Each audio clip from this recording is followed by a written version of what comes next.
Welcome back, Nuggets. This mother clucker's got some thoughts. Let's ruffle some feathers and get into this live stream. My Nuggets. Okay, so I had to delay the stream because it's getting dark earlier, and that means that Tay wants to go to bed earlier, and I didn't want to have it be that, you know, I start the intro and then immediately I'm like, oh no, sorry, I have to go. I got back right as my clock flicked to 5:15 because Sir, apparently tonight, decided he was going to take a leisurely pace of going to bed and escort his girls romantically in the evening light around his yard before going to bed. Hello everybody, welcome in. Thank you so much. Kremlings, Yummy, and Darkwick, thanks so much for being in here modding tonight. I appreciate you. And hello everyone. My goodness, there's a lot of people in here. Hello Crazy Cat Lady Stephanie, you're a new nugget. I love it. Welcome in. Hello Dexler. Who have we got? Hello. Oh, Toa Nico? I haven't seen your name before. Welcome in. Welcome, welcome. Quirky Moments is in the house. I'm so glad. We are going to celebrate Quirky Moments tonight with Quirky's permission to do so. We'll go through that. You're excited? I'm so glad. I'm so glad. Hello, Sparkle Fairy. Who else have we got in here? Sorry, I'm scrolling. I'm catching up. I am frantically catching up. Hello, Mink. Welcome in. Hey, Jenny. Okay. Have I got everyone? And hello, lurkers. Hello, hello. All right. Massing out. Hello. Yes, I think I've got everybody. Asha. Oh, you have a migraine. I'm so sorry. Yeah, definitely. Close your eyes. Just enjoy the ambience of this shit show that is going to be tonight.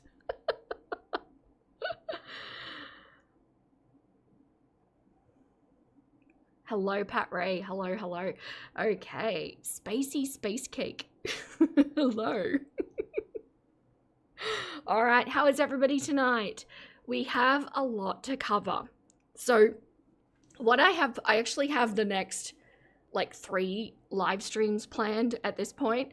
So tonight we're going to be, hello Cortani, you're not late. No, you're not. I started a bit late to accommodate Tay, of course.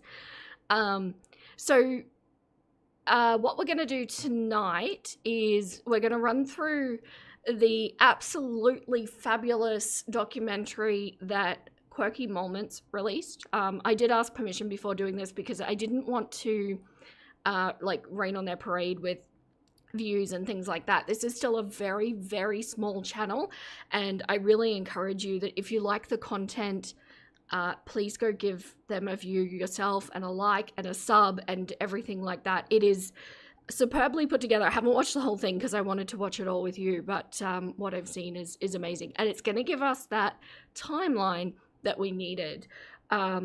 Also, Quirky Moments said to me that the proceeds from this particular video, once monetized, are going to go to it was a CSA charity, wasn't it, that you vetted yourself. It's a good one, so really lovely. And yeah, there's also going to be a part 2 as well, so we definitely want to go over there and give them some love. You made it till live. Hello, Reb. Usually your night partner and you are listening to an audiobook by now. Oh, that's so wholesome. I love that. Does Vera really try to catch everyone via looking at the chat instead of switching to the participants tab? What did I do to deserve such shade so early in my stream? Meh. Shame. And yes, I do. Where is the participants tab? I don't see one. Is there really? No. I have top chat, live chat, fan funding. Dude. And then I've got a top fans thing, which only gives me the top 21. So, no, sir. You hit, oh, Quirky Moments, that's amazing. You hit 1,800 subs today. That's amazing. Those little breakout moments as a small channel are really meaningful. Actually, I had mine around the same time. It was this time last year as well, and it was a little viral video that happened. And yeah, just take it, run with it, do your thing. Don't listen to too much input that will derail your vision. Just do what you do and keep going. Lovely, lovely. Okay, but before we get into that video, I just wanted to touch on this nonsense that's been going on with the whole Pearadise thing. Why does it sound right when Americans say it, but when Australians say it, it sounds like I'm literally saying Pearadise? What is going on with this? This pun does not translate. Anyway, I'm interested in it, and as you know, we are going to do that documentary, even if I have to pay for it, my nuggets. Yes, I'm going to pay for it if I need to. This is a thing, but we are absolutely going to cover it. Hello, Wide Ride over on Twitch. Yeah, I know it's spelled pear, but like when see, Kremlings, see, found the Kiwi in the audience. When Americans say it, it still sounds like they're saying paradise, and I don't know. Anyway.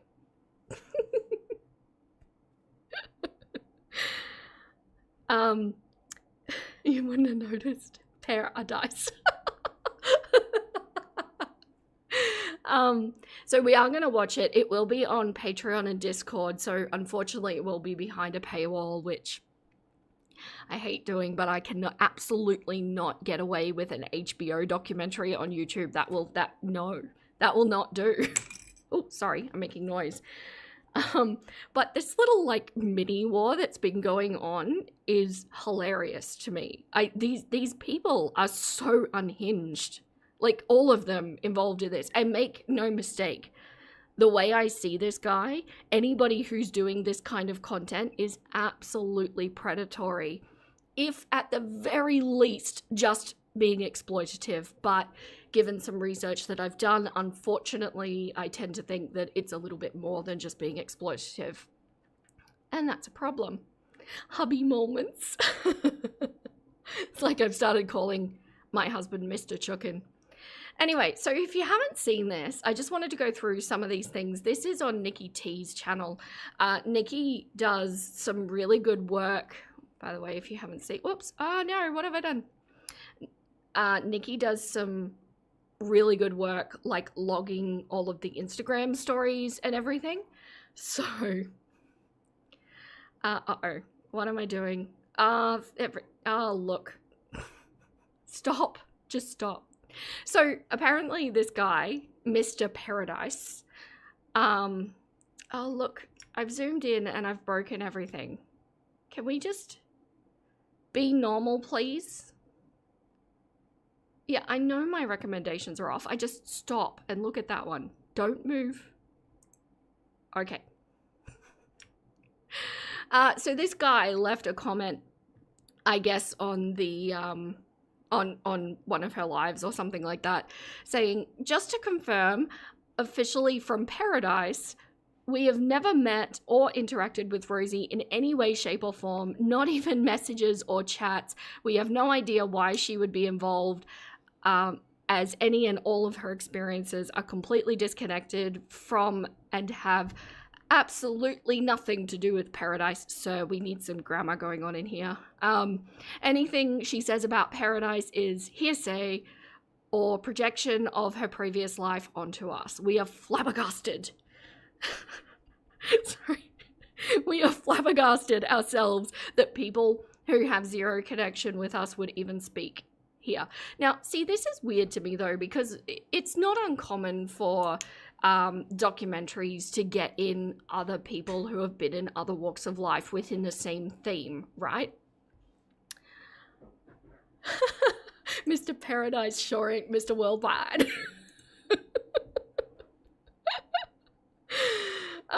Yeah, the drama, right? So this is on Rosie's Instagram stories. So she actually took exception to this. Are we shocked? And she decided that she needed to prove that she has actually spoken to this guy. And this man's username is called SSBBWFan73. Is that not the most boomer name? And yes, there's going to be shade. I need to shade this man. Why are you shocked?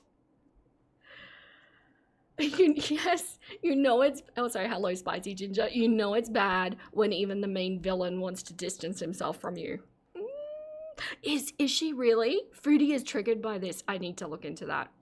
Although, we may not have time because Rachel just posted and I have that planned for the next 2 lives. We need to do Rachel live.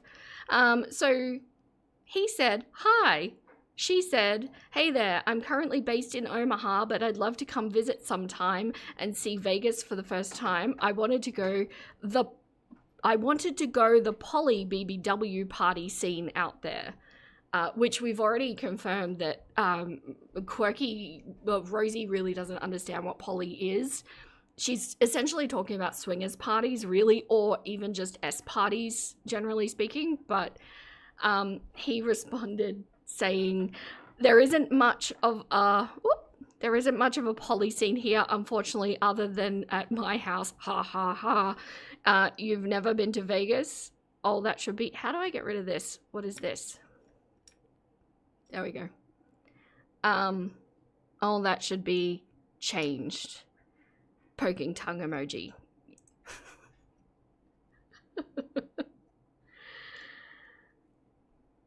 Oh, and he has children that he puts on streams with him. No, this is not good.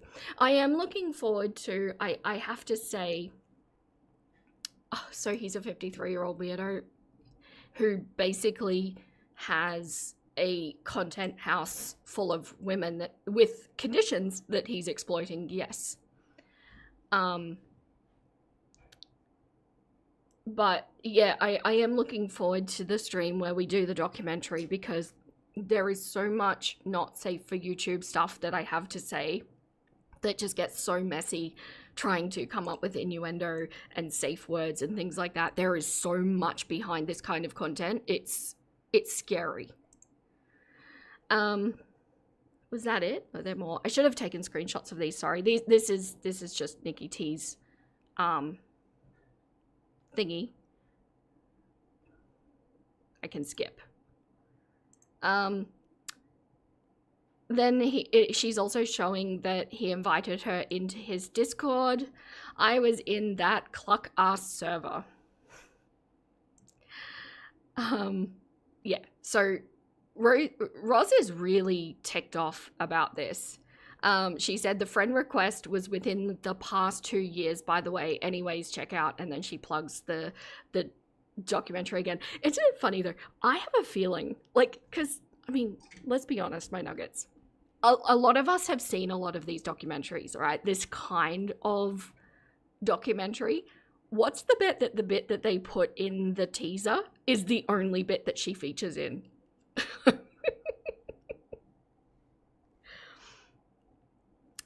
Weirdo does not really describe it. 100% agree. It's predatory at its best. What's the Rachel drama? What isn't the Rachel drama?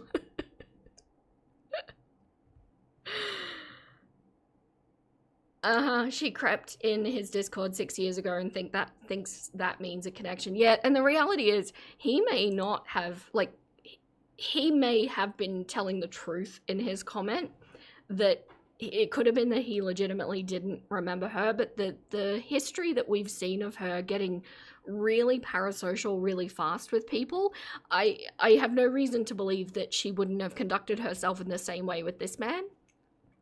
But yeah. She shows, oh, there we go. And then there's this. I want to feel... Honestly, I'm trying to keep it cute right now, because I have a lot more I can show and say. But all I'm going to say is this. A narc's going to narc. A liar's going to lie. And it's fascinating watching someone lie when the evidence is right in their face. Isn't it just, madam? Who said on my Discord just before that it's amazing how Rachel Roz can be? This is very Rachel. Like, talking about somebody else, but it's actually a direct reflection of themselves. Have a good night. Me too. Yes, I am insufferable, but I'm also correct, so I literally don't know what you want me to do. Anyway, after that, Sir responded.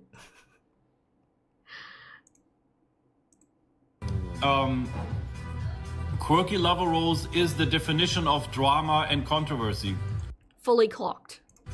She's never been here, no, Jess. I've never had any contact with her. She joined my Discord way back in the day, and she proudly posted the 3 messages. The 3 messages. Isn't he charming? Such a lovable gentleman. That we exchanged that were about getting her registered for the Discord. I know nothing about that girl. Luckily, she's never flirted with me. So, bear in mind, again, this is still Roz's Instagram story. So she's taken that clip and has taken exception to the fact that he says he's never flirted with her. This man is a predator. Why are we flexing in any way that he may or may not have flirted? Anyway, he said in this screenshot, "Oh, nice. You're cute. I followed you on Phoebe." Quirky responds, "Thank you, but you sure didn't flirt with me." Oh my gosh.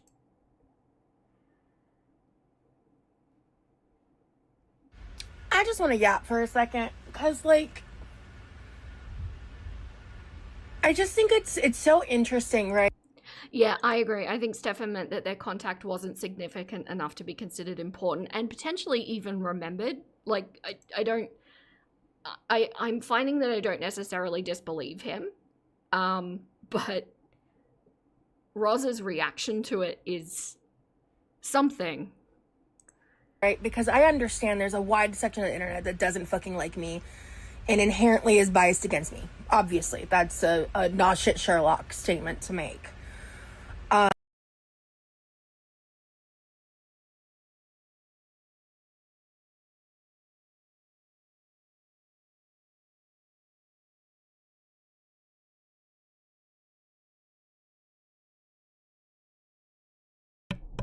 I'm so sorry. Did you get a noise? I do not know what just happened there. I'm so sorry. That was at my end. I'm sorry. That freaked me out too. I don't know why. I'm just going to unmute desktop audio because that's what was doing it. And hopefully it doesn't happen again. Just a warning for headphone users. I'm about to do it. Okay. That's stable. I am so sorry. I don't know what that was. The aliens are coming. I'm so sorry. Yeah, it deafened me too. I don't understand why. Weird. Okay. Hopefully, chicken ate the cable. Hopefully that does not happen again. Yeah? Okay. All right. Continuing. Sorry about that, everybody. This man pulled the same shit that he has pulled for years that you guys are going to see on June 10th. It's just the first time it's been directed at me. Because you're right, Stefan. We never had a close interpersonal relationship. And that's not why I was there. And I've never stated otherwise. I've never stated to be a victim of you. Because I had the sense when I saw your weird shit in the Discord to not engage again. I don't know how much that rings true. I think if there was a green light, she probably would have taken it. But, yeah. You're fucking weird. And whether you like me or not... Also, I just want to say here on his Instagram profile, it has the SSBBW fan 73, and then here, I know you can't see it. I don't want to zoom in because I'll mess the framing, but it says, just a normal guy. You're gonna regret it if you side with him. Okay, small rant, and this is why I wanted to cover this. I hate these absolutist, like, side-taking attitudes. It's what annoys me about Rachel also, and now it's annoying me about Roz. Yes, I'm so sorry about the noise. I'm so sorry. These people, yes, exactly. Okay, you're reading my mind. I'm not siding with anyone here. Nobody is siding with him. I'm here with popcorn. It's Roz legitimately sees it. If you are not on my side, then you are on his side. And with this is not the sort of thing where we have to pick sides. This is not team picking. This is not dodgeball in primary school. We are all adults sitting here looking at this situation, and I feel, if I may take the liberty of saying that I speak for several of you at least, we don't side with either of you. You are both clucked. This is so weird. Both of these people are weird. She has proven herself to be extremely mistreating of the people around her and extremely toxic and generally just a heinous person making up stories about people, and he's proven himself to be at the very least an exploiter of women with a certain condition. Ugh. Yes, Dexler. I'd like more sides, please. In any team picking event, there is always the option to just not play the game. So you're saying those poor women who were mistreated by him didn't have sense, Roz? Oh, I missed that. Polly, you're so right. Are you actually victim blaming Roz? There apparently was a woman that passed in this house. It's not... No. But she's going to take this stance now. And of course, people are not going to side with her because she's proven herself to be a questionable human being. And then that means she's going to turn around and all of us haters, all of us trolls, are all on his side. Can we put it on record right now? We're all on nobody's side.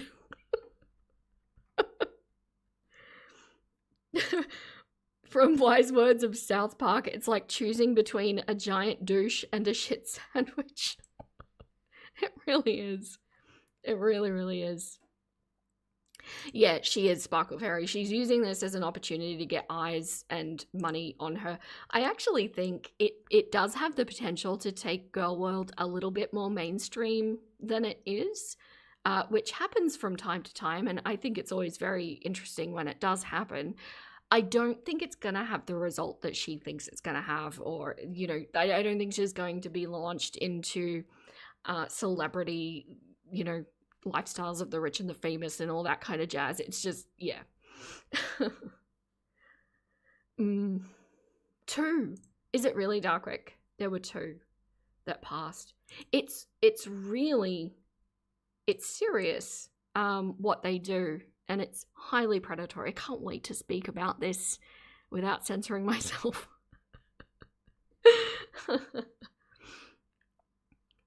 Also, I think I should be able to add an option if there's anybody who, you know, wants to watch that documentary with us and hear my commentary on it, specifically around the paraphilic disorder side of things. I believe I should be able to make the stream a single purchase option as well. So if you don't want to subscribe, we can look into doing that as well. So lots of workarounds, but yeah. Anyway, continuing. And there's a lot more I want to say. And a lot more I want to get into.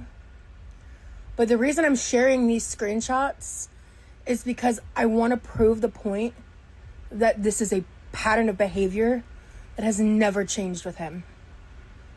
He's a gaslighter. He's a... Oh, no, she's probably right about that. I don't think that necessarily moral and ethical lines are high on this man's priority list. manipulator. He's a narcissist. And he's fucking weird. You still follow me, by the way, Stefan. And you followed me on here for years.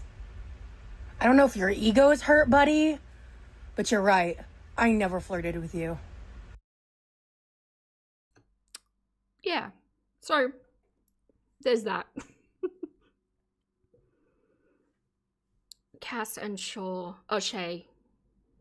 Right. Oh, that's so heartbreaking, isn't it?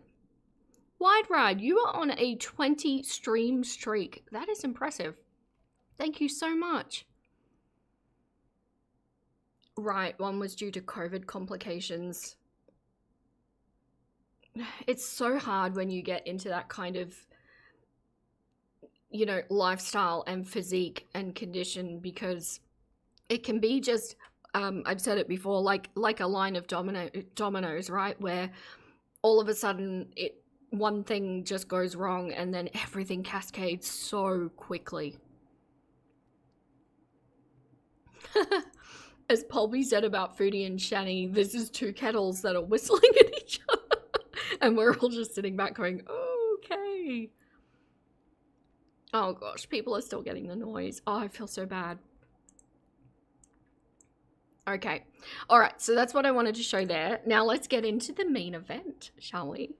So I'm really excited that this kind of thing is starting to come out, because timelines are really difficult to work out with Roz. And I am preparing to basically put together an early years video of Roz, but I want to do it in the context of, I want to gather all of the things that she said about her childhood and work out what has been fabricated when, what changed, what stayed the same, and then we can start to put the puzzle pieces together there. And I think it's really exciting to have a video like this, and especially from such a promising up-and-coming channel, which, by the way, Quirky Moments, please do a follow. Please do them a follow. Where I can go, okay, so this was discovered by this person, and this was discovered by this person, and it's going to be a very, very fun video. Yep, Quirky's in the chat at the moment. Please go share some love, because, yeah. So let's learn about Roz together, shall we? And also, it is worth noting, thank you so much for the trigger warning at the beginning. Just a word of warning from one creator to another who's made mistakes.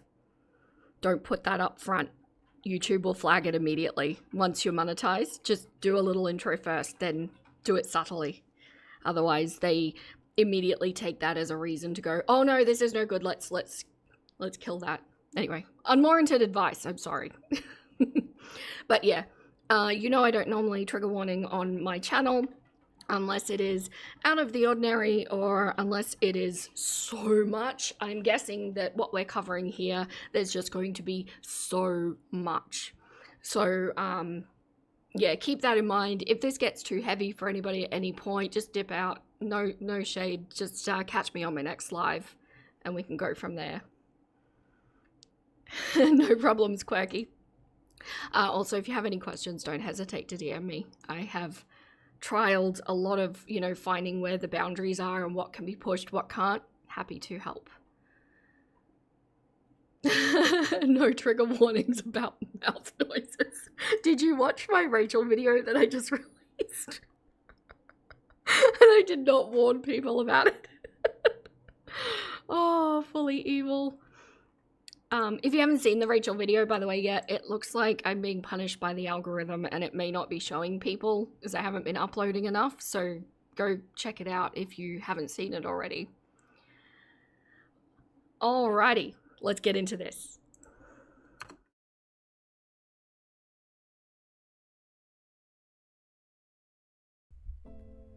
Rosalind Jean, Rosie Jean, Brown-Eyed Rose, Quirky Rose, Ruby Sunshine 91. She's gone by many names in her 15 years on the internet, but who is Quirky Love Rosie, and why are we talking about her right now at this point in time in Girl World? Well, let's discover that together, shall we? Quirky Love Rose was born Rosalind Jean on November 24th, 1991 in Battle Creek, Michigan. Rosie was raised in a conservative Mormon family by her mother Tammy and father Eric, has an older sister who won't be named, and she has one younger brother named Levi. The family moved several times during Rosie's childhood, including a brief stint in California before they settled in Canton, Georgia for the majority of Rosie's childhood. In early childhood, Rosie's mother stated that Rosie was hyperverbal, outgoing, and definitely very stubborn. By Rosie's accounts, she was a strong-willed but obedient child. She believed in the teachings of the Mormon Church. Her family were not as devout as some fundamentalist Mormons, but still attended services regularly, youth group on Wednesday nights, and other church events. I just want to say, because I got all up-ins with the comment section on this video, mostly because, I don't know, I woke up and chose violence this morning. I wanted to sass people. You know, I don't like to see any hate coming towards a new channel, but I didn't actually choose violence, but anyway, I did want to note that if anyone was concerned, there are childhood photos in here, but I believe that they were all ethically sourced photos. So these are pictures that Roz has made public herself. Vera's in a mood.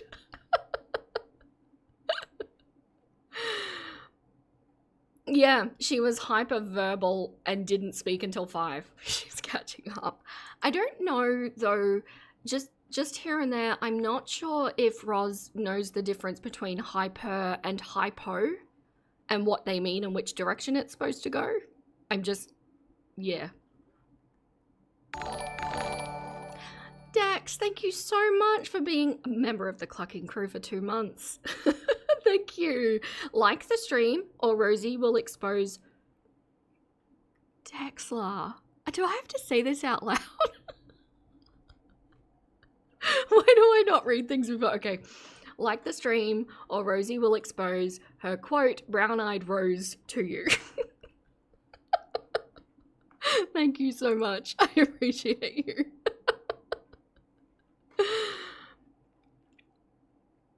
You make an effort not to show people who aren't public people or baby pics, because it's not like a necessity. I just don't need that heat personally with the history. Yeah, people can be a bit weird about it.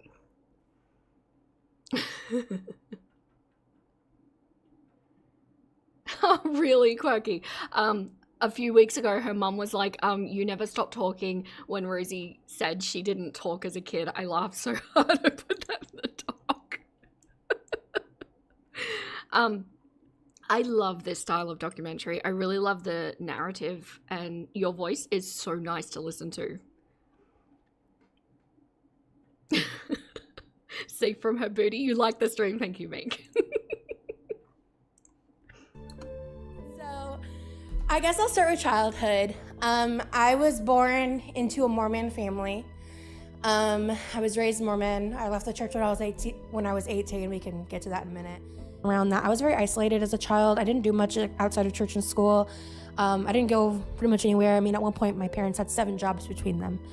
And, yeah, 7. Like, it... Wow, her parents had 7 jobs between them. These are people that get shit done. And it kind of it interests me when this happens, because obviously Roz is like the opposite of that. She barely has 1 job, and the one that she has, she overpromises and underdelivers and is inconsistent and rude and all manner of things. It wasn't true. Pat Ray, shout out to the host who survived this interview. I did feel for her.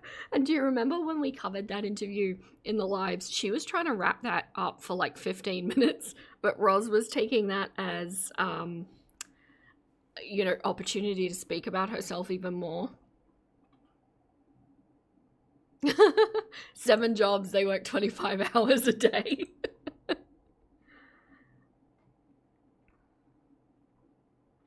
She clearly didn't inherit the work ethic. And what makes me wonder, though, even if it wasn't 7 jobs, even if that's not true, even if it was just that they were working really hard and they were working long hours, when you then see the child of the product of that do completely the opposite, it's almost like, was the environment that they were clearly trying to make to give their children a better life too soft?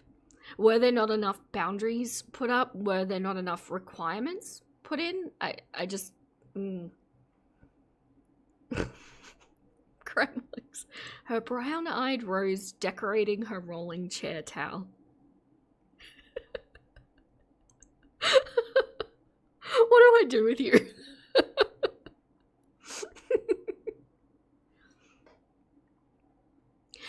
You hate how she thinks that having multiple jobs is harder than one. Your dad was a farmer. He didn't have time to do 6 other jobs. I have such infinite respect for how hard farmers work, and not just farmers, but also pickers that do the picking or the harvesting of said plants. Yeah, these people work really hard, and you're right, one job could mean that you have no time for any other jobs.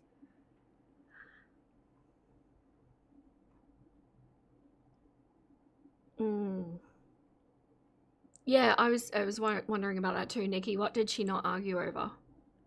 Elaborate, Nikki. You have the stage.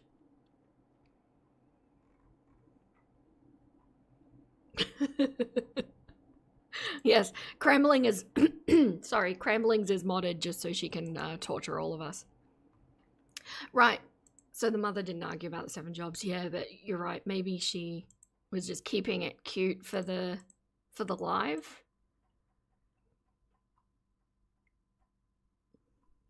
Yeah, and also like define 7 jobs, because I think the literal people thinkers among us, and I know that there are several in here, we're thinking, oh, so they're doing multiple 8-hour-a-day jobs or something like that, but really multiple jobs could look like an extra Saturday job, or you know, the odd garden work or things like that. Not necessarily something that takes up a massive amount, but it's still it's extra work regardless.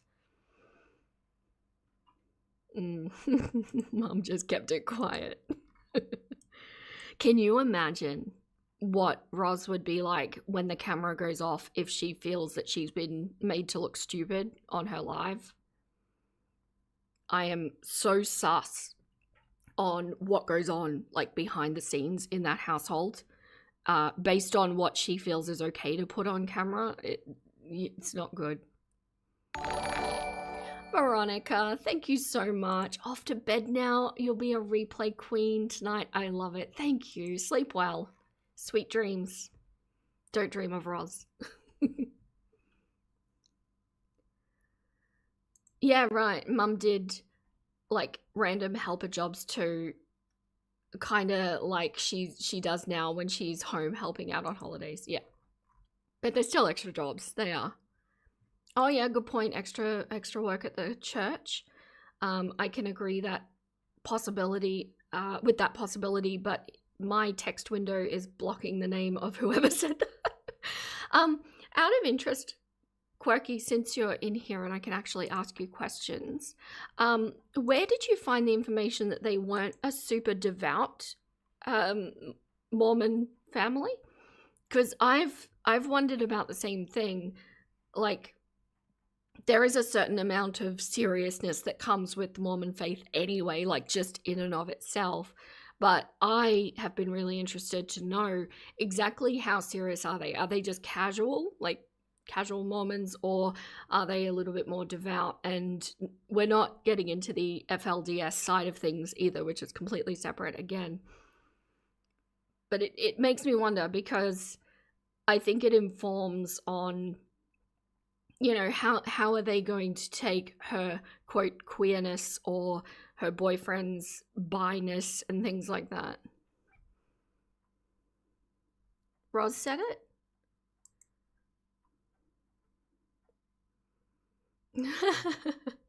Yummy dreams of Roz enough for all of us. Yes.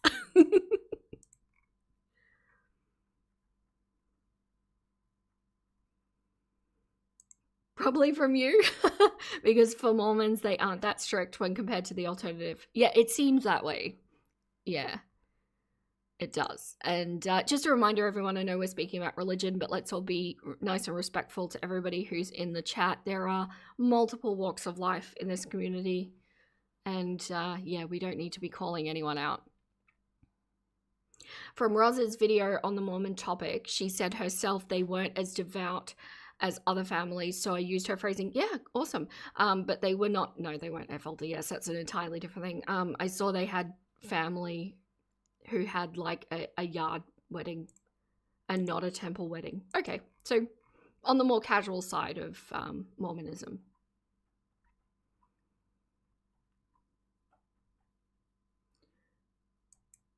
They just did weekend church, but they were living in a compound? Jeez. Okay, very, very interesting.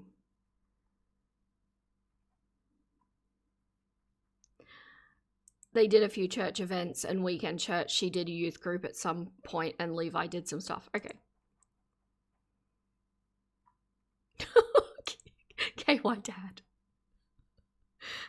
Okay, see, this is what I mean. You know how I have rules about physical jokes and we need to get a little bit more creative? This is what I would class as a little bit more creative. I'm curious if LDS offers the special underwear in 6XL. Oh, sorry, not a compound. Okay, got it. Not a compound. Yep. Very different meaning. Was like, that was later on in my childhood, thankfully. And so pretty much my entire childhood was literally and metaphorically shoveling everything that I could. And I was a Mormon. I wasn't out going doing drugs, so I was eating, right? And by the time I was 9, I had really extreme depression, but that was back when kids couldn't be depressed. I don't like it when she does this because it feels like she's trying to co-op the childhoods of elder millennials, Gen Xers, and boomers. Because she talks about the time that she was a child as though it was like growing up in the 80s or earlier. And I've caught her doing this a few times. It's not, I don't, okay, like, for example, when I was a kid, I'm a fair bit, I'm a bit older than Roz. My dyslexia wasn't, like, diagnosed or caught, because at that point in time, it was kind of like, if you were somewhat functioning, then things were to be ignored, right? And she talks about her time where, realistically, if she was born in, is it 91? She's talking about the late 90s. Kids were allowed to be depressed in the late 90s. This is not, you know, you were diagnosed, firstly, I'm sorry, Rue. You were diagnosed with depression in literally the year Roz was born, and I'm having my 47th birthday party this July. Fantastic. Rocket. Yeah, you'll be 46 this year, and you know exactly what I mean. Yeah. Nikki. Is the typing better, or is the voice to text better? And look, I think it is fair to say that there's probably sections of the planet and areas and certain schools and things like that were probably more progressive at an earlier time than others were, and maybe others took a while to catch up. But just having lived in the 90s, maybe it was different living in a heavy Mormon area. I don't know. I don't know. I'm just throwing ideas out there. I tend to think that this is a little bit of a hyperbole. Bunny Cha-Cha, welcome to the Clucking crew. Thank you so much.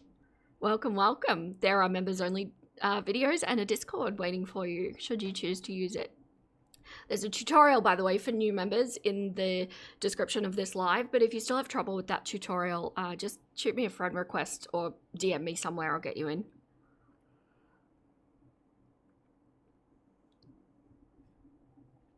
You were born in 94, and our pediatrician said not to get you diagnosed, so there were definitely still issues.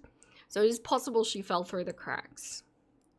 I don't love how she kind of talks like this for a lot of aspects in her childhood. It doesn't, something about it, considering that she has such a long history of being the most or the worst or the, you know, everything is always to the nth degree, and it makes me wonder about this too. RX Girl, welcome in. I haven't seen your name before. Hello. I just turned 50, feel like I'm 15, but I hate when these younger people think they know what it was like.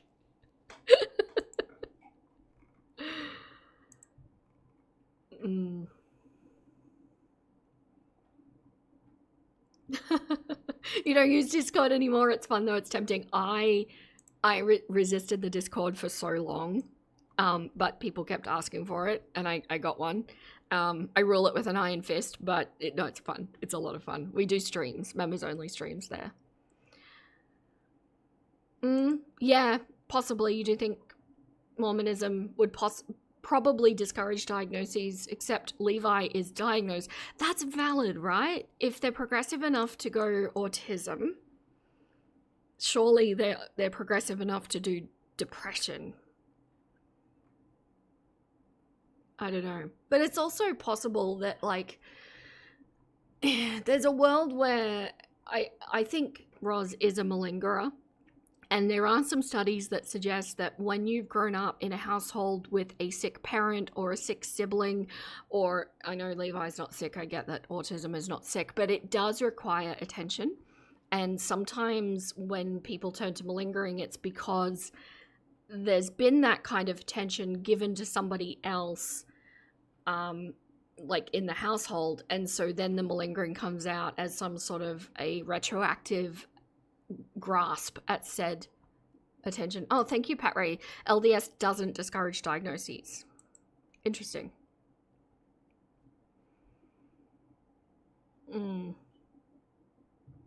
She makes it very tricky to be able to pull this apart and work out exactly what is true and what isn't. I don't doubt that there's trauma there. I think there's clearly trauma there, but what, though, is the question. Rosie felt emotionally neglected by her parents. Levi was diagnosed with autism, and her parents' focus shifted to Levi as he had additional needs. However, his diagnosis was not what triggered Rosie's depression. Unfortunately. Oof. I should have checked. Okay, I may need to censor some of this live, which means we're going to lose the live chat, but that's why I have it on the screen. We cannot say that. Yeah, that's a no-no word, or no-no 2 words. Something else happened to Rosie that she later cites as the catalyst for nearly all of her issues in life. Essentially, I was molested when I was 6 years old. No, don't be sorry, Quirky. No, don't do that. It's my fault. I should have vetted. It's all good. May bleep. Yes. May bleep for that in studio tomorrow. I would. It's asking for troubles. They are so hypersensitive about anything to do with that area, which is why I always say conditions. It's always conditions. Like Rose's end of the conditions or Eugenia's end of the conditions. It's silly, but you know. They've released the control on some things, but this particular thing they're still very harsh about. It's all right. It's all right. And that's kind of the foundation of what ended up turning into my CPTSD. So he lived with us for 6 months, and ultimately he ended up getting kicked out when my mom walked in on him on top of me, I guess. Not fun, nor fresh. The abuse had stopped, but the trauma remained. Around age 7, Rosie turned to food for comfort. She continued to gain weight throughout her childhood and was the victim of bullying due to her size. She didn't have close friends, but everyone at school knew who she was. To her peers, she was simply the fat girl. In reality, she was using food to cope with the unaddressed trauma of her childhood abuse.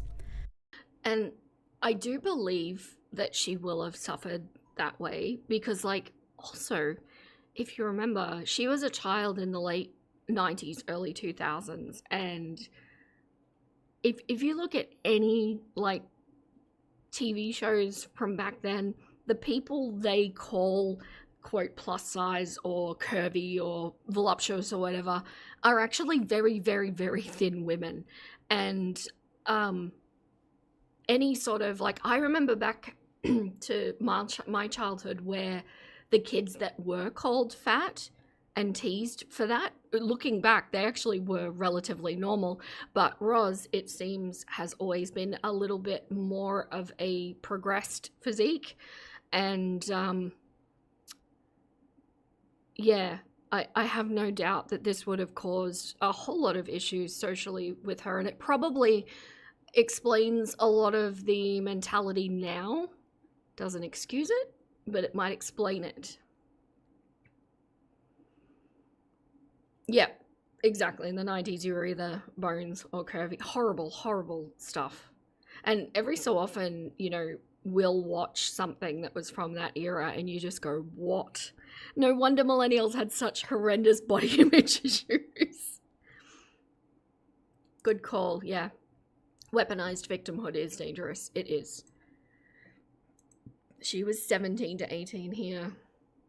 Yeah, wow.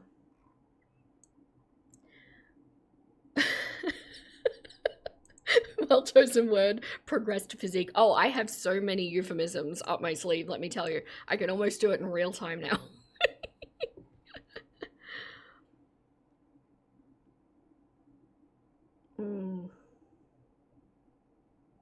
Yes, really sad on the heart. And I was actually about to say, you know, in the research that I was doing at Eugenia's end of the spectrum, and it will be the same in this end of the spectrum too, where it's like, it's so much worse if you've had the body under pressure in these formative years and there's been absolutely no reprieve from it. You know, sometimes people who struggle with conditions at either end of the spectrum, they'll like go on and off of it. It comes and it goes. There's moments of recovery and then moments of relapse, and the body has a chance to have a break from that.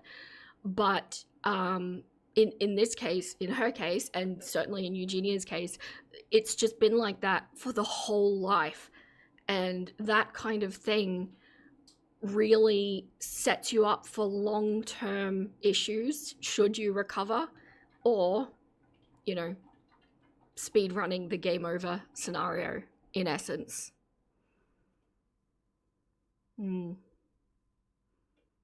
Oh, quirky. Yes, you're actually in review at the moment. DM me. I can help with this. Yeah, you can't have those words up while asking for sure. Yeah, get on that. It's all right. At least there's an editor within the studio now. Because she grew up in a traditional Mormon household where conversations around sexuality were taboo, she chose not to tell her parents what happened. Being Mormon and feeling like that because of what my cousin had done to me, that I was somehow less pure, that I was no longer innocent, that I was of the devil, that there was evil in me. Like these narratives that I formed in my head because I was too scared to talk about what had happened. By age 13, Rosie spent hours alone in her bedroom, struggling. Is that photo age appropriate? Is she 13 there? Jeez. Yeah, the body is incredible with how it copes. It really is. And everything can be seemingly fine until it's not. And, you know, make no mistake with people like Candy, Hungry Fat Chick, she's beating the odds. Statistically, she is the upper end at this point. And she's been like that her whole life too. The girls, unfortunately, as bleak as it is, don't necessarily have the luxury of what Candy has had. Oh, the fingerless gloves. Yes. Oh, they're just the wrong color, but we're mostly there, right? Oh, soulmates, how cute.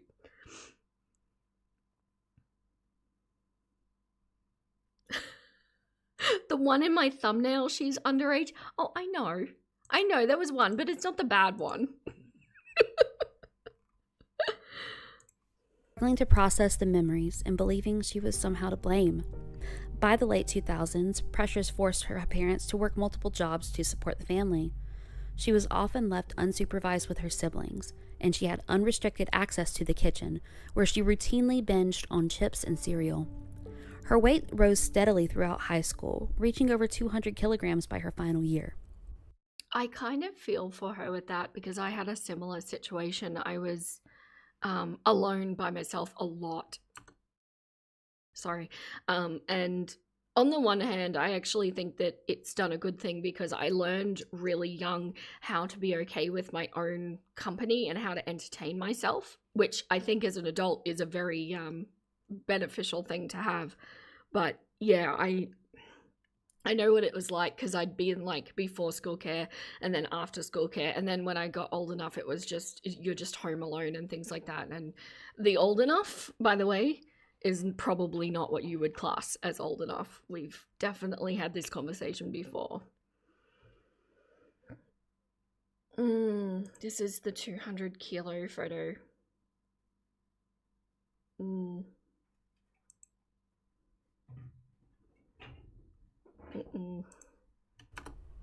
The ongoing bullying at school compounded her low self-esteem. Classmates targeted her. Oh, she has a lovely smile. We don't see that anymore. Oh. With mean drawings in the hallways, and on one occasion, a student pulled her pants down in public while others laughed. In her early teenage years, Rosie came to realize that she was bisexual. She struggled with her hidden sexuality, and at one point, her dad caught her looking at inappropriate material online.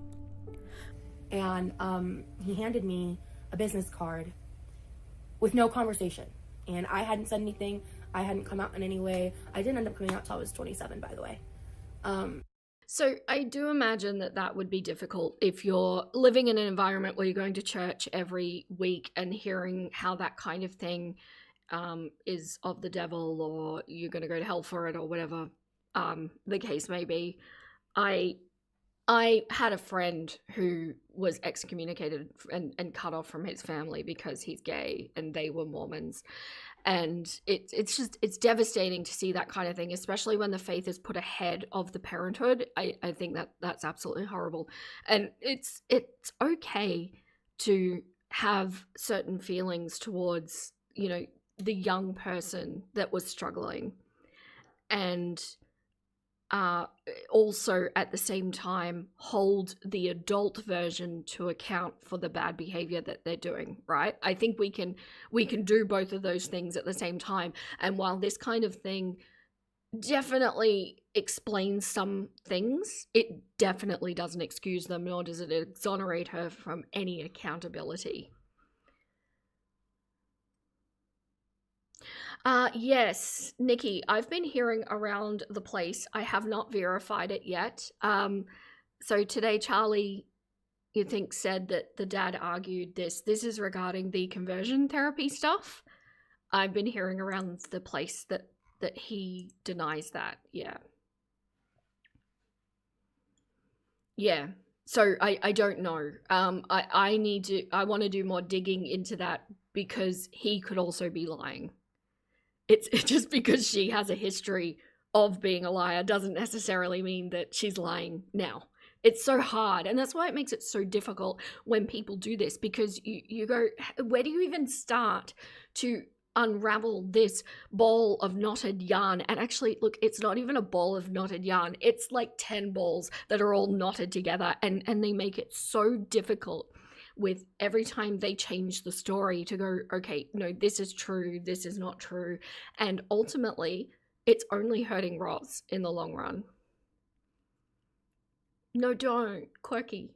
Take a shot every time she lies. No, don't do that. It's not healthy.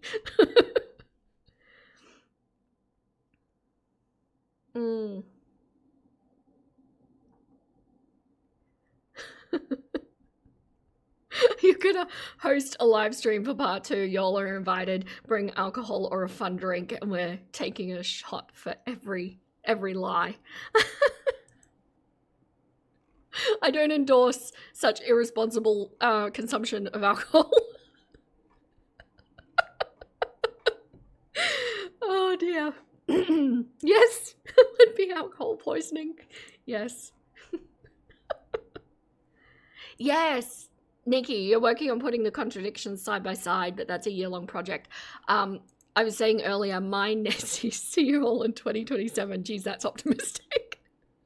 My first video on Roz is going to be putting all of those interviews and things that she said in lives about her childhood side by side. I'm excited to start digging into that. It's the kind of thing that I enjoy the most. Like fully. But he hands it to me, and it was a conversion therapy card for a conversion therapist. Rosie's weight, her hidden sexuality, and her secretly questioning. So sorry to pause Quirky there again, but yeah, so we don't know if she was actually sent to conversion therapy. One thing I will say, and I will stand on this, if she was sent to conversion therapy, shame on her parents. That's not okay. But it would have been hard, and if she's lying about that, I don't think it needed to be lied about, because I think we can all acknowledge that if she was raised in that kind of environment where innately Mormonism does not approve of homosexuality, right? We can see already that would have been difficult. If her parents are embodying that, and if she grew up hearing that, that would have been enough. You don't need to exaggerate it. But she does have a history of exaggerating these things.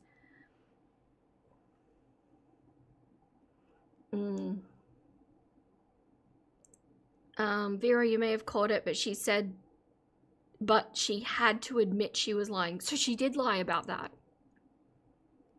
Do we have receipts? Can we have receipts? I am a chicken of proof. Give receipts.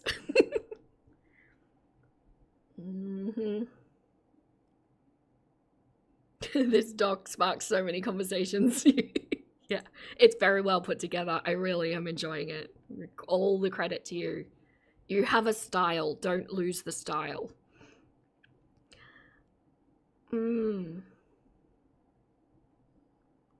She never claimed they sent her, just the card. Interesting. Okay. Very interesting. Even if he gave her the card, though, that's still rough, right? You're trying to express yourself as who you are in the world, and to have it shot down like that.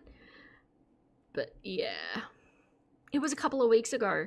See, I knew I've heard it coming up somewhere. It's probably on the farms, I have no doubt.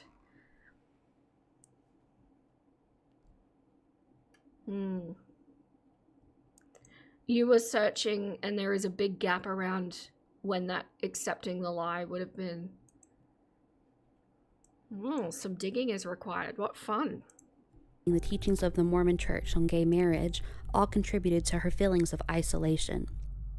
Craving connection, Rosie turned to the internet for comfort, specifically Yahoo Messenger. One time I logged in and I said my ASL, because again, like 2010, and like I got like 80. Wait, was ASL still a thing in 2010? No, surely not. I was a married lady in 2010. I have to admit, I was not in chat rooms any longer. Oh, that's hilarious.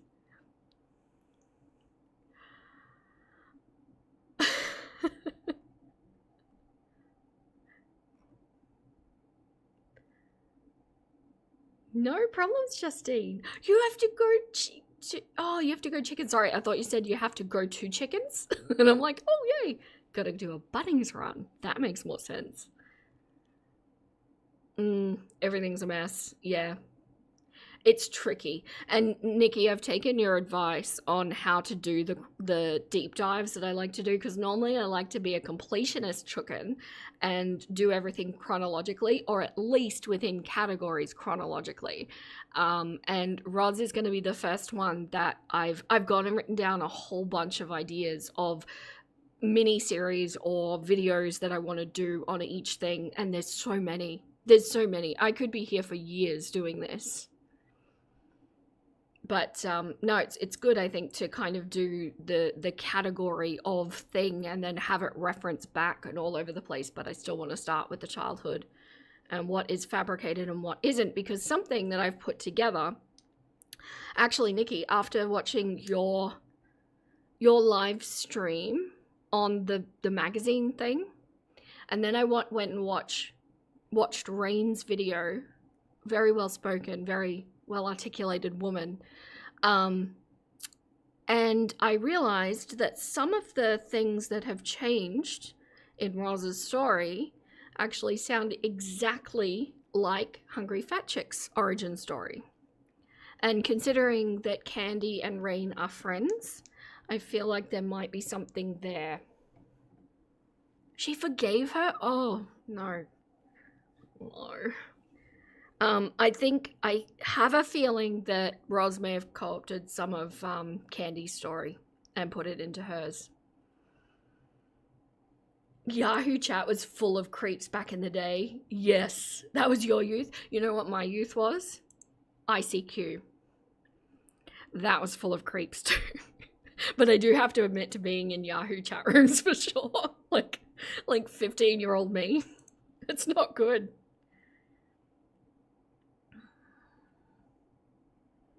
She hates Hungry Fat Chick. I think she's stolen some of her story though. If anyone's interested, by the way, I do have Candy's origin story on my channel. I did a video on it. I think it's chapter 1, not the first video I did on her, but chapter 1 specifically. Rain just wanted their life back. It wasn't forgiveness. Ah, okay. Rain was very clear. They don't give a shit about Rosie except for being left alone. They're letting bygones be bygones, but not necessarily forgiveness. Yes, Candy is Hungry Fat Chick. DMs in the span of, I'm not kidding, like 2 seconds, and it crashed my computer. I was like, what is this? BBW stands for Big, Beautiful Woman. Rosie suddenly found a community that celebrated her body type. She began receiving a great deal of attention for the first time, which provided a sense of validation she had never really had before. Not only did they accept her body type. Is that my audio, or is there something going on here? Can't tell if it's my audio being weird or not. Anybody else getting a bit of breaking up?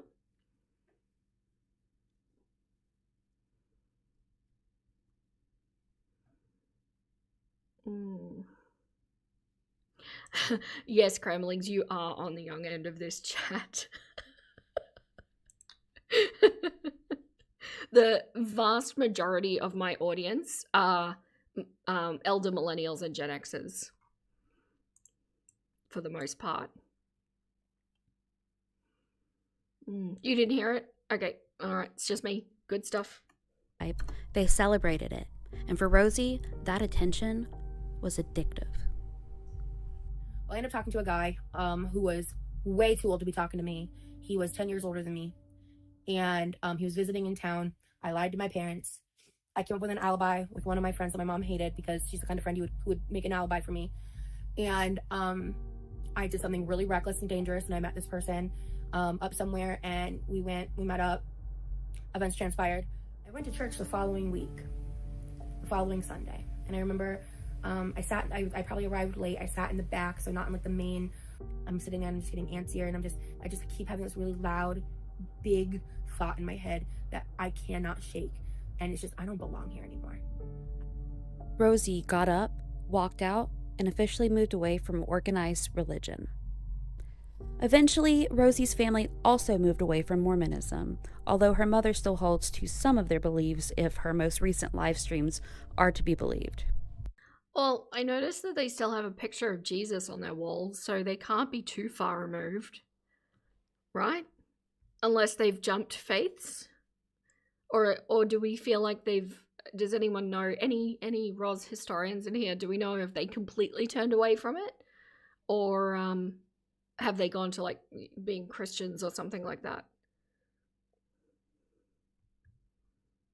Hello, Darcy. Welcome in. Her mum still believes, but not Mormon. Just like spiritual. Although that's what Roz describes herself as well.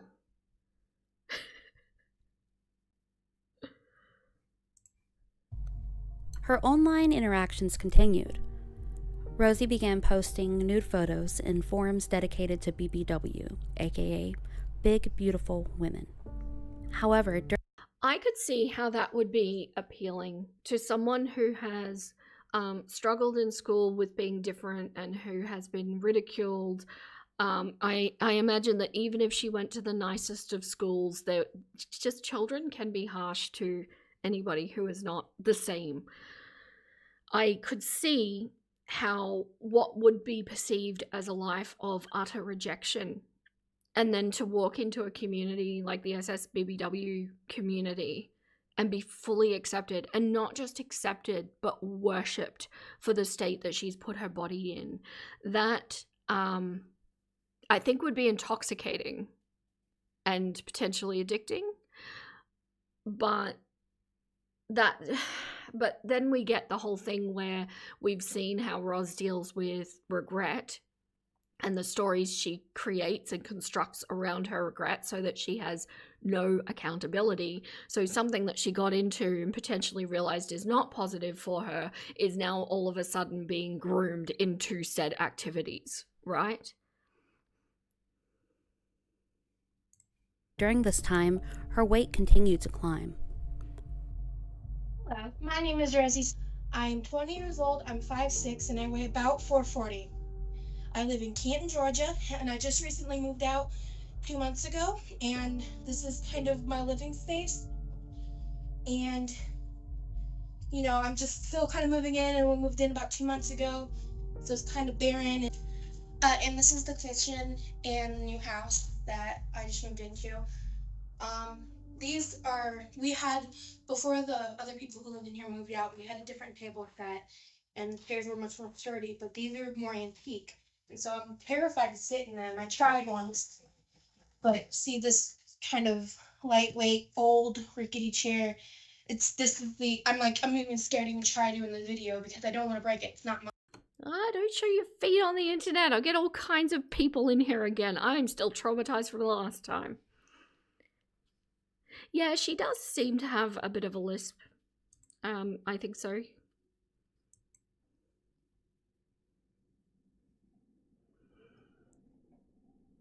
Yeah, right? It's okay to admit you were naive. And I think it's powerful and good for personal growth to admit that you've made mistakes and then have been able to learn from them and correct them, right? But yeah, it doesn't mean that you were necessarily groomed. It might mean that you were easily led, but those are very different things. So if this is 440 pounds, and she weighed 506 pounds a few months ago.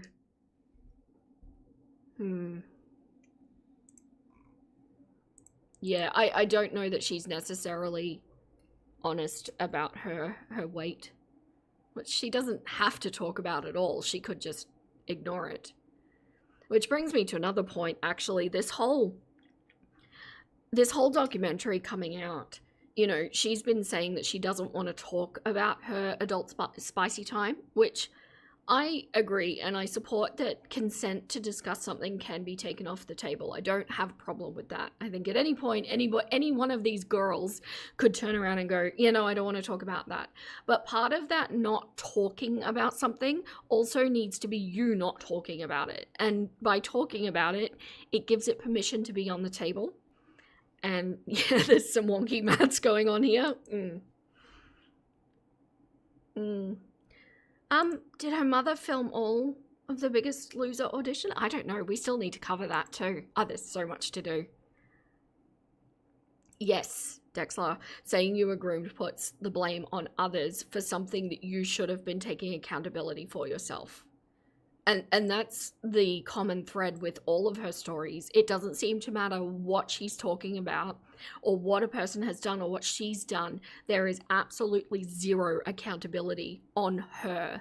And the stories are constructed in such a way that those people are so heinous that we couldn't possibly see her as anything but the victim. And that's problematic, especially as a woman in her mid-30s. She needs to be taking accountability, because accountability is where lessons happen and where growth happens. And that's really important when you're in the grips of arrested development.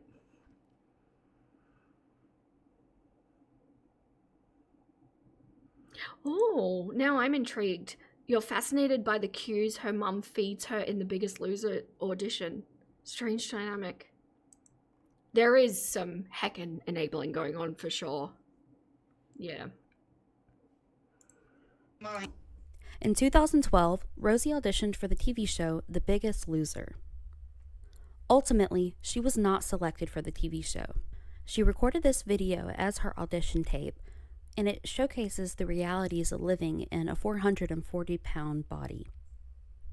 The fear of breaking furniture, the fear of a heart attack, the fear that you might fall and not be able to get up, the fear of being perceived.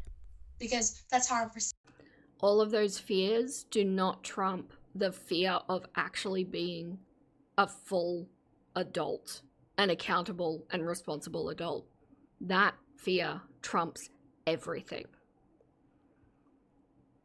No problem, Spoiled Kitty. Thanks so much for coming in. She very likely has a lisp. She also very likely often bites her cheeks from the inside of her mouth by accident. This is an issue if you have much mass on your face. Oh, that makes sense. It may even deform her dentures. Does she have dentures? Is this a thing? Every time I speak about her, I wind up adding more things to my list to cover. It's just this, like, web. Hello. Glad to be catching you easily this morning while I get ready for work. Love it. Her wanting an autism diagnosis shows her need for being a victim from childhood. She has this victim mentality since childhood and feels that she wasn't heard.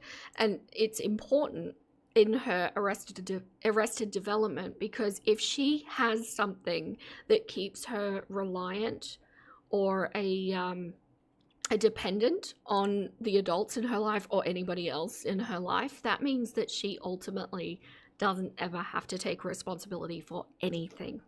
I can't express to you how powerful this particular fear is, and it is so like insidious in the way that it works and gets into every aspect of your life that it almost starts perpetuating itself. And the older you get, the more you have to start proving to people that you don't have what it takes to be a functional adult.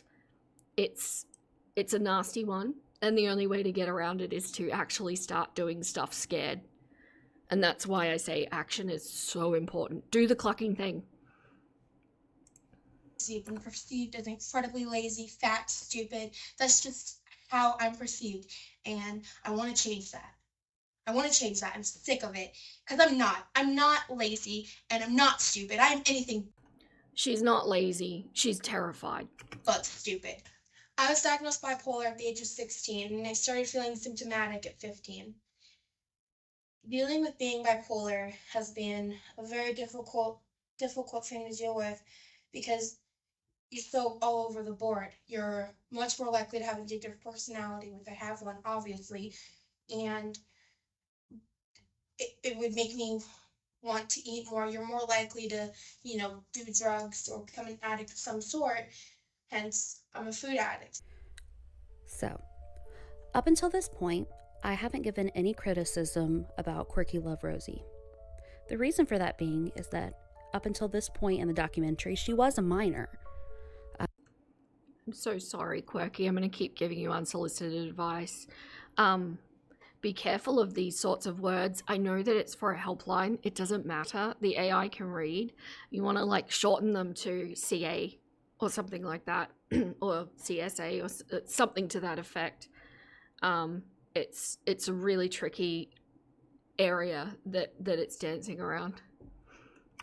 But at this point, 2012, she is around 20, 21 years old. I am honestly struggling making this first part of the documentary because I relate personally to Rosie regarding the trauma that she went through as a child, and that's hard. However, I am living proof that you can go through hard and bad things and not become a hard or a bad person. You can choose kindness, choose gentleness. However, Quirky Love Rose would also say the same thing about herself that I'm saying, but I'm going to demonstrate to you that she has not in fact chosen kindness or gentleness in hardly any aspect of her life, and especially in more recent years where we have more proof of this. Roz blames a lot of her issues on her childhood assault. This is just a reminder that we can have sympathy for the child that went through that trauma while still holding the adult accountable for their bad. Perfectly said. And that's what I was trying to say, not as eloquently earlier. That I really do think that we can feel bad for the child, right? And I feel that way about Amber as well. If you've heard her childhood story, it's pretty bad. You wouldn't wish that on children. That's not what you want for children to have in their upbringing, but it only goes so far, right? At some point, you have to stand up and say, okay, this happened. That really sucks. Not everybody else has that kind of hindrance on their life, but I'm going to succeed in spite of it. Yeah. The main part isn't just validation, but claiming support needs. She wants her parents to take care of her as an adult, to make up for not coddling her as a child, or to just keep her away from said accountability. Yeah. Hello, Amanda. Welcome in. You get irritated with her failure to launch. It's sad to me that she misses out on creating a better life. This is the crux of my channel. And everybody that I cover and will cover has Arrested Development, because that was also my lived experience. And I think it's understandable to be frustrated by it when you're on the outside looking in, but I also can't help but feel that I do have a level of patience for it, so long as there isn't backwards movement, which is pretty much why I lost my shit with Amber, because she just went full movement backwards into what's the word, damaging herself. I hate it when I lose words on live. Do you know what I mean?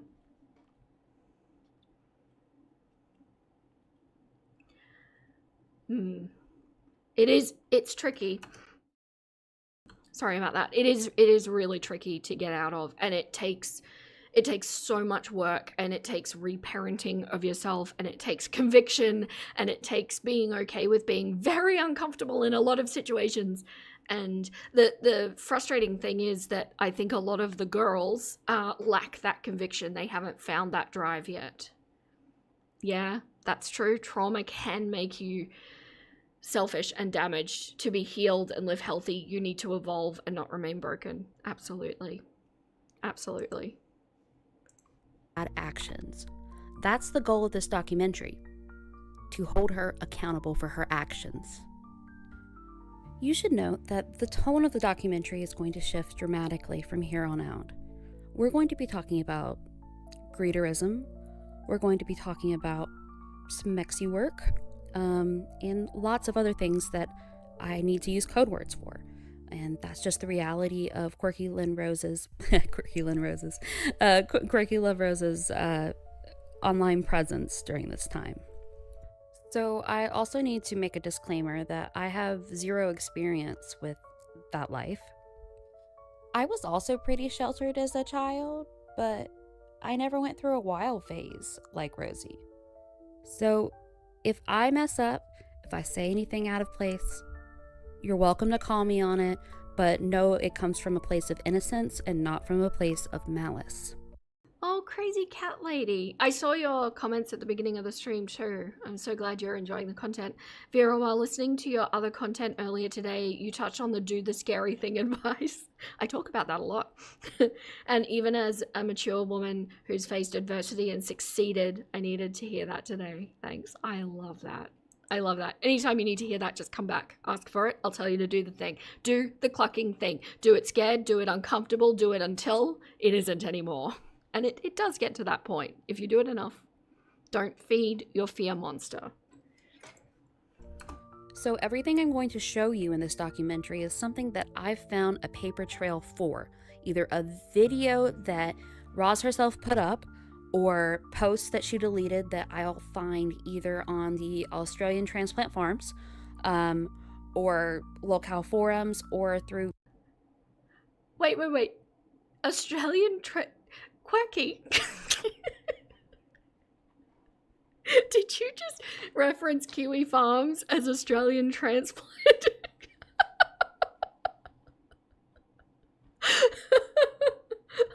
Kremlings, how do you feel about this?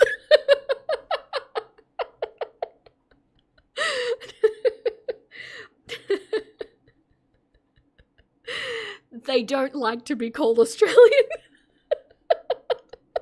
Even though they totally were once. Oh, that's hilarious. Those are fighting words in New Zealand. Oh no, giggle fit. I'm sorry. You mixed it up, it's okay, but it's so funny. It's so funny because you've touched on a really sensitive topic. Anything to get further from the Kiwi Association of Kiwi Farms, you can have it. I don't want it. No, you take it. Oh, that's hilarious. I love it. YouTube videos that have been archived by people like Nicotee, Scrange, Scarletter, Libby, Aren't You Exhausted, Tiny Blue Anthropologist, like all these. Yes, these are the Roz historians in all of their glory. Yeah. Amazing creators who have archived a lot of stuff that Rosie has since deleted. Rosie regularly deletes anything that doesn't serve her anymore from her social media and her YouTube. Oh my god, are Roz and Rachel the same person? This means that holding her accountable for the crap she says and does is a little bit harder unless you are literally archiving all of her posts. And thankfully, most of the more problematic things have been archived, but not everything. So while I do prefer to only show you things that I have, hard evidence to back up, at some point I might share a couple of things that the community has kept alive by word of mouth alone. However, I have more than enough material with what I've found alone. I mean, there's more than enough. So, strap in, buckle up, gird your little pork. Roz and Rachel, they were on a break. Oh, that's hilarious. Oh, you're right, Meh. I know, I'm being silly. Thank you for grounding me. No, they are not the same. Rachel has a philosophy degree. Pork loins. It's going to be a long one, folks. Let's get into the brain rot, shall we? Yeah, let's go. In 2013, Rosie would join a live cam site where she would perform for an audience for money. She found this website via Reddit.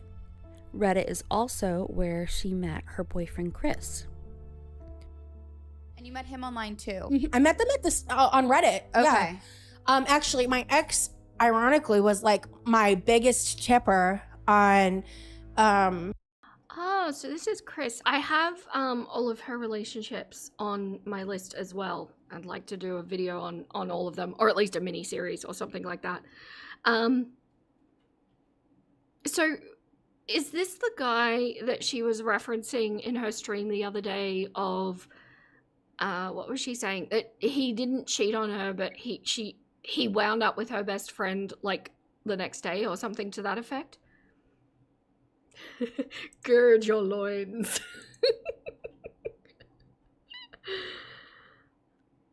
Oh, yes, that's valid.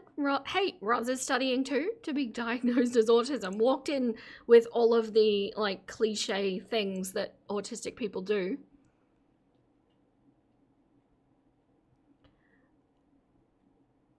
This is the 8-year relationship. Okay, cool. Oh, Discord. Okay, I'll check. But I didn't know that until a little while. Do you post pictures? It's a live site basically, and Okay. I fell so madly in love with him, and the majority of our relationship was like monogamous and like pretty standard, and then near the end things really changed because my stalker, you heard that right. At the same time that Rosie had met her boyfriend Chris on Reddit, she also met a man who would... Okay. Yep, I'm dialed in. So this is the guy that she, according to Nikki's theory, that I absolutely think makes the most sense given the puzzle pieces that we've been given. It sounds like she then had an emotional... I can't talk. She had an emotional affair with a guy online who, quote, groomed her into doing S work. Well, she said poly, but it wasn't. I mean, you know, she triggered so many of my poly nuggets in that live. But yeah, so this is the guy that the cheatee, I guess. Oh my god, live! Yeah, hello, Mike.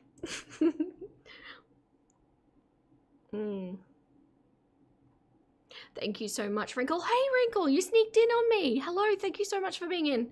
Thank you for those reminders. I appreciate that so much. Yep, her autism diagnosis was in fact negative, yes. soon become her stalker.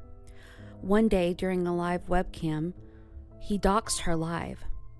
Yeah, because it can't just be that she was inappropriate with this man. It's got to be that he's a stalker. Maybe he was a creeper. I don't know. But just when you add all of these, you know, regret-feeling explanations and stories that go around, you kind of start to wonder, was this just a guy who was online, who was kind of into larger women and wanted to talk, sexual talk with somebody? Like, is it as simple as that?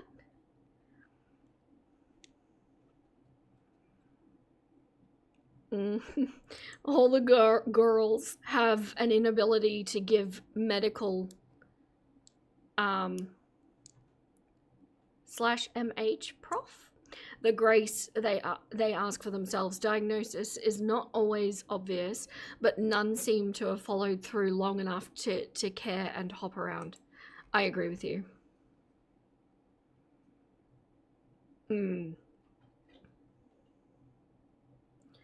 Let's take a sec to acknowledge that she met both these men while already doing, yes, the fet stuff.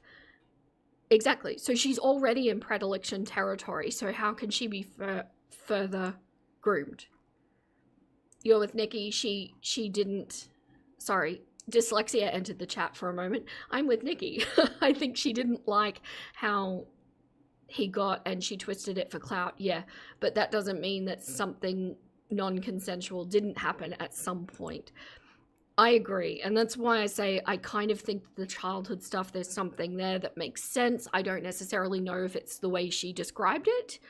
I think it may have happened differently, but I think that's also understandable when talking about such a sensitive topic. Maybe you don't want to divulge exactly what happened. And as for this guy, I don't know, like, maybe it did, maybe it didn't. The fact that she's put us in a situation where we don't know, I think is what is most concerning. You know, I've divulged so much of my past, so much. And if you've been listening, if you're an OG nugget, by the way, I know there are some people in here that are, you've heard a lot of it. Not once has anybody ever said to me, I don't think that happened. You know, I've never had doubt. And I believe it's because well, the story doesn't change, right? It's always the same. I haven't No, I haven't watched it. No, I wanted to watch it with the nuggets. Yes, at some point she phrases it, it's cheating on the boyfriend. SA isn't cheating. Well, the line could be blurred. But to your point is, if there was SA, you wouldn't call it cheating anymore, would you? And what's wrong with saying that if they did get together and there was something that went too far, what's wrong with saying, I made a mistake of letting this guy into my real life, of putting him in a situation where he could harm me. He absolutely took advantage of me, but I have acknowledged that I was, you know, putting myself into a risky position. It's tricky. And then, yeah, why would you reference it as cheating? I don't know. It's just, it's weird. Probably the most important part, Sparkle Fairy, and you haven't used it as an excuse for your behavior either, Vera, which is a big thing. Nor will I.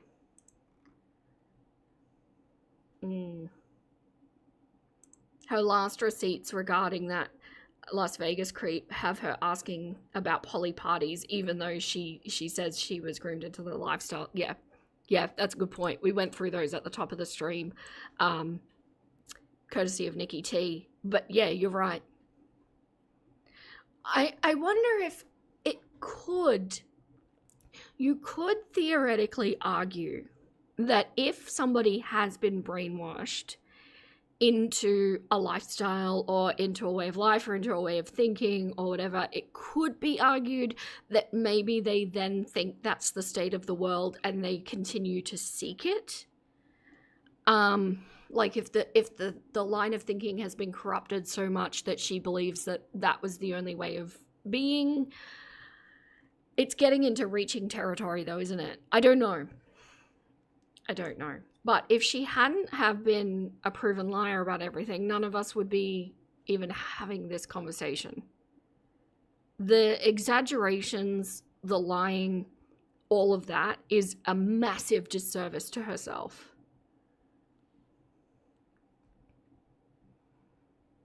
I'm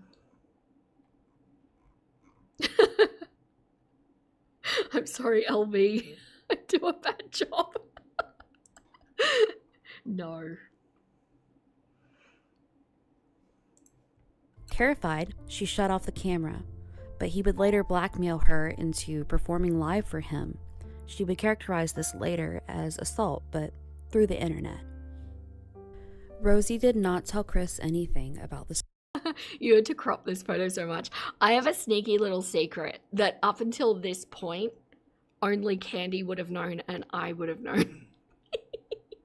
One of the thumbnail pictures I've used is from the adult spicy time.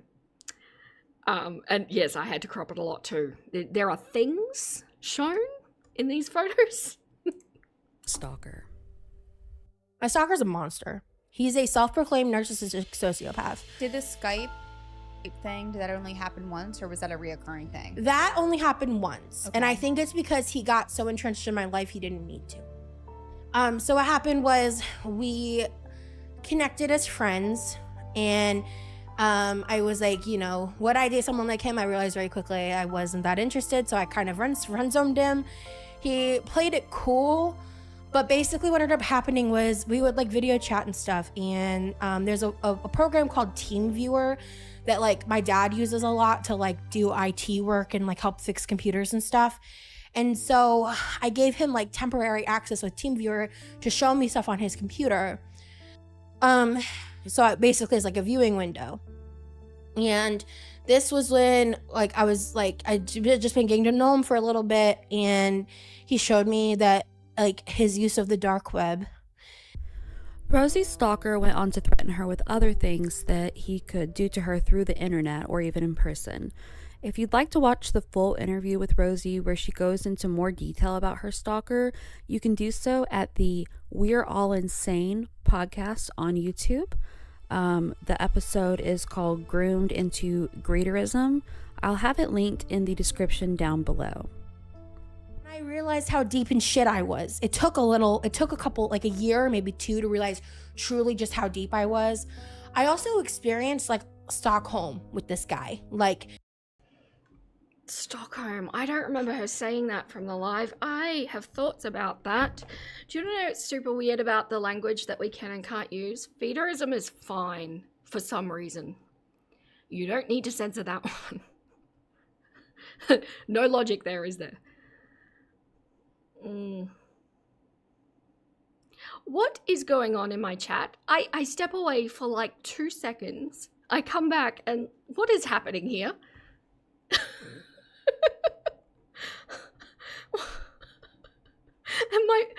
It's my mods. Like the stream or you'll end up in a spicy pick with your bobs under your elbows.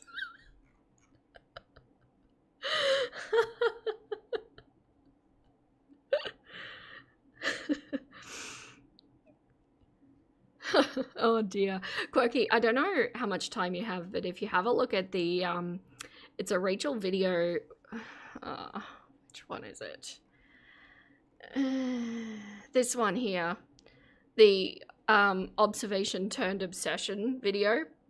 That video does a deep dive into paraphilic disorders, and you can actually hear all of the words that are okay in that video.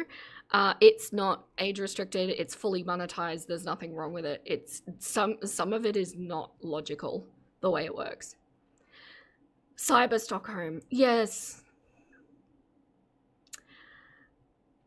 I mean, I'm so torn because at all times I want to keep the people who are listening to me in mind, because there are such a wide range of experiences and traumas and situations that have gone on, not to mention that coercive, controlling relationship sort of situations is something that I'm familiar with, not romantic ones, but familiar ones. And I understand how warped the brain can get. But then the other part of me goes, Stockholm Syndrome on live, like online? I don't know. Look, I'm always open-minded to keep my perspective moving and growing and changing. And so many of you over the last year and a bit have really contributed to how I see the world. And I love to learn these things. So if anybody out there wants to come forward and talk to me about cyber Stockholm Syndrome, I welcome it. I am presently, I will admit, struggling to accept this in my mind.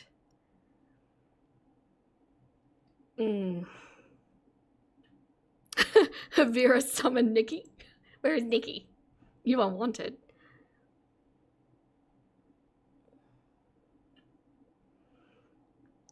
It's just, I don't know. Like, there are so many things that can happen in this world that are absolutely clucked up. I don't know. I don't know what to do with that one. I remember like telling him things like I love you and things like that. He actually, not only do I think he groomed me into freedom, I think he groomed / brainwashed me into believing I'm polyamorous. Fun fact, I'm not. I thought I was for years. Oh no, my poly nugget's gonna be triggered all over again. I am sorry in advance. Here, Rosie further describes what greeterism is. And at its essence, at its most innocence, it's about like a sexual kink. Oh, Pat Ray. Yes, actually, this is a good point. I want to share this. Stockholm Syndrome isn't real, so that ends her claim right there. It's a misogynistic concept for survivors handling their captors well. Yes. So Stockholm Syndrome, correct me if I'm wrong, feel free to fact check me, anyone who has the wiki in front of them. It was coined, let's say, at a time where women and their emotions and their rights were not necessarily seen in the same way that they are today. And it was mistaken thinking that a captor playing into and in this case, it was always referencing a female captor in a male presence where if they are agreeable in any way, shape, or form, that must mean that they've fallen in love with them. So yeah, a really, really good point. Thank you, Matt. Yeah, do fact check me. I am live. I educate me. Yeah, it is a very controversial thing in and of itself, for sure. Regarding feeding someone generally for the purpose of them being fat or getting fat or gaining weight. There's a big umbrella when it comes to feeding. And the thing about this guy is I think he was into what's called death. And that's where I have a lot of problems. And death is what it sounds like. Up until this point, Rosie had gone by the name Phoenix Rose on Instagram. In November 2015, she began a new account called Quirky Love Rose. Everyone says Quirky Love Rosie because she put 2 E's at the end. However, she only did this because Quirky Love Rose was taken on Instagram at the time, and it probably still is. Chris and Rosie maintained a long-distance relationship. Their relationship started... Sorry to pause. It's not in the DSM-5. There's no baseline for doctors to work on. So it's not a diagnostic thing, but it doesn't mean it's not a colloquial thing. Yeah. Oh, thank you, Wrinkle. Very valid. Also, chat, do your own research on these topics. They are difficult and multifaceted, and misinformation is very easy to find. Also, I am speaking live here, and, you know, had this been a video, I would have gone and researched it thoroughly and then given you references and receipts and everything. So yeah, absolutely encourage your own research. Yeah, she went by Phoenix Rose for a bit. Okay. It was longer than 2015. It's unclear why her Instagram showed Quirky Love Rose in 2015. Yeah, interesting. May have had 2 Instagram accounts. Yep. And don't trust the AI summaries. Yeah, no, go to actual, there's actual, you know, credible sources. Don't look at the AI summaries. I told you all once about the time that the AI summary told me that chickens can't have pumpkin seeds. And now all of the chicken tenders are like, what? And it was actually that it was surmising an article where the article was actually describing that, or shouldn't have pumpkin, it was, sorry, not pumpkin seeds, shouldn't have pumpkins. And it was describing that if you let them into, like can't think of words. My brain just left the building. Let them into your garden patch, and that they shouldn't affect the pumpkins. They shouldn't, you know, eat the pumpkins. And it's like fully the opposite sentiment. Yeah, you always assume AI summaries are wrong. It can be a guide of where to go, but nothing more.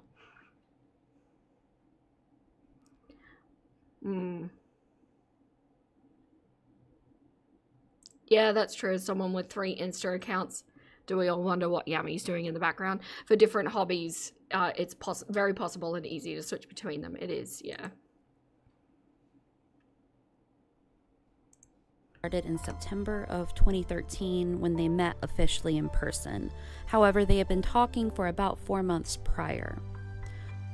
Anytime they did have a visit, it was well documented on Snapchat, Facebook, Instagram, you name it. It's all there. Rosie began to build a larger social media platform. People followed her for her makeup looks, as pictured here. And this was prior to like the big boom of beauty. This is better than what she did the other day. Her little, like, my 1997 recreation that she did on a live. This is better, right?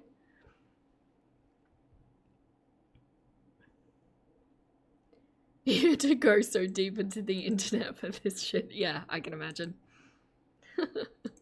YouTube. So, you know, people followed her. They enjoyed her makeup looks. In addition to this, she was also still doing the live webcamming, and she was also privately selling photos via Google Drive to interested parties. Her makeup skills are definitely up for debate. The first look I showed was definitely my favorite. This one is not my favorite, and I will leave it at that.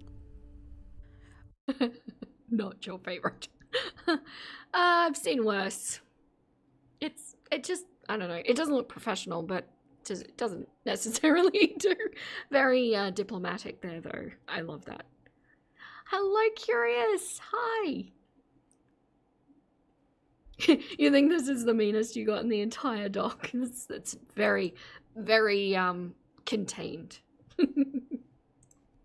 Rosie and Chris continued to date, and noticeably, her weight was climbing. Rumors swirled that Chris was part of the Fifi community. During one of their visits, they went out for hibachi and shared this honestly really cute photo of them. This is why I don't like those words thrown around, because of the connotations that they have. This may not have been the case with this man, but to label somebody that, it's like the PDF label where it kind of follows you around, and I just, yeah. It could just be enabling at this point. There's a difference. Same outcome, I get that, but different intent, and I think that matters here. I think this is a lovely photo of both of them. This is also the first appearance of the famous tie-dye dress. As her social media... Yes, my triggering dress, because I've realized that my mother actually had one that was exactly the same. Like, almost exactly. Extremely triggering.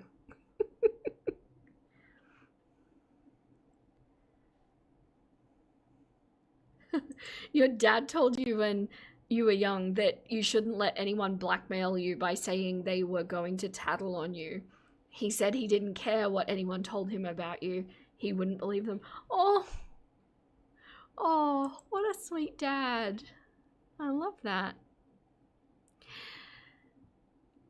Valid, Pat Ray.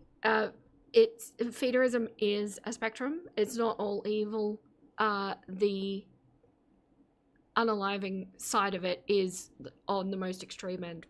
What I will say to that, the only thing that makes me hesitate about that is that while one is clearly aiming for a certain destination and the other one may not be, when you are dealing with people that are that extreme in physique and they're that deteriorated in the condition, it can be, and especially when you've got uncontrolled diabetes on it as well, any meal that is added to the scenario can be rolling the dice on what happens in the body.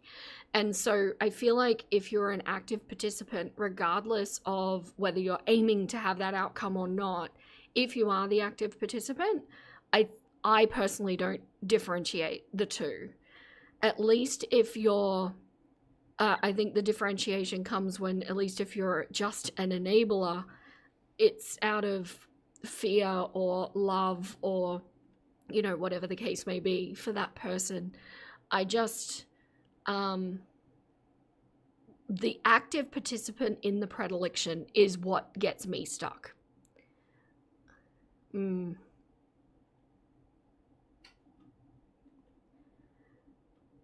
And that's why Remy is no different from Emily in your mind. Yeah. Yeah.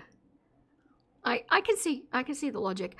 I'm not entirely convinced that he's not just an enabler at this point. Yeah, eroticized, assisted self-exit. It's so dark. It really is. Following increase, so did the wackadoos that followed her. Rosie had all of her profiles public at this time. Put it this way, here's what I think. Sorry, I'm trying to think of an analogy. If the unaliving feederism, I hope I don't get pinged with this conversation, if the unaliving feederism is first degree murder, and I'm not saying it is, I'm just saying like in the structure of the scale, then regular feederism would be second degree murder, right? without intent, and enabler would be manslaughter. No, that's without intent. Sorry, second-degree murder is without premeditation. So, I feel like there are degrees. Same outcome, though. I don't know. It's tricky. It's fun to think about, though, but it is tricky. Chris's information was publicly accessible, and people began to harass him. Chris and Rosie's relationship became strained as a result. Her activities online were very stressful for him, and he had a child. Now, remember the child, because that will be important later in the story. Additionally, Rosie was struggling with jealousy as women began adding Chris on Instagram, either because they were actually interested in him or because, they were wanting to troll Rosie. She states in one infamous post, outtake from last night. Also, to all these girls adding my boyfriend on Instagram now. When I have never talked to you a day in my life, you are rude. Only one person so far that has added him I would even consider an internet friend. If we do not have an internet friendship, why are you adding him? Shady shit right there. So she hasn't changed in all that time. This is still the same stuff she's doing now. Hashtag sorry not sorry. Hashtag he probably isn't accepting any at all. Hashtag his decision. Prior to this, Quirky Love Rosie was posting under Phoenix Rose. Oh no. You know when you're watching the girls and then you have parallels in your life and then you start questioning your life choices and wonder where you are where you are on the spectrum? I've had this color hair. It was my most favorite color hair. I loved it. The upkeep was awful. The condition of my hair suffered for it for sure, but it was my favorite. And it's so pretty. You like the red hair?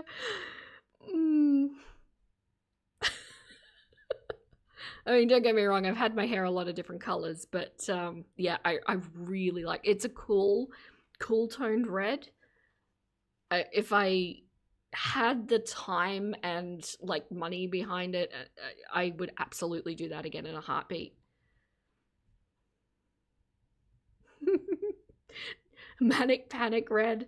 No, the one that I had done was actually done by a hairdresser. So, and they did a special set on it, which was really good. I'd never had red last for longer than I did with that hairdresser.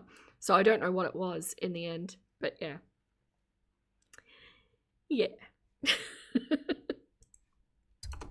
She deleted that account, and then on November 23rd, Oh, it doesn't suit her because she has warm tones and the hair is a cool tone. So she would have probably done better with a warmer red, and it wouldn't have. That's what you're all picking up on. It's color theory. 2015, she posts under Quirky Love Rosie. So I'm back on public, and that does mean that I am no longer in my relationship. I broke up with him in the past couple of days, and I made this account as a distraction through how much this sucks. As I get back into the groove of Instagram, I hope to get back into my BOPO posts and start doing real, actual work towards raising a... What is BOPO? I'm constructing words in my head. Does anyone know? Hello, Chazzy. Welcome in. Awareness with mental health stigmas. Another day I'll go more into that, but yeah, if you used to follow my old page and you want to shout me out so people who used to follow me can find me. Oh, body positivity. Yep, got it. Thank you. I ask a question and then like 10 people respond. Bopo.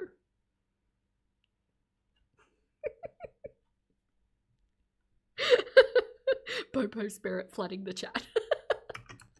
I would greatly appreciate that. No pressure. It's going to take a while to get back into the swing of things, but I am back. And just when they thought they tore me down, I'm back tenfold. Hashtag Pizza Sisters for Life.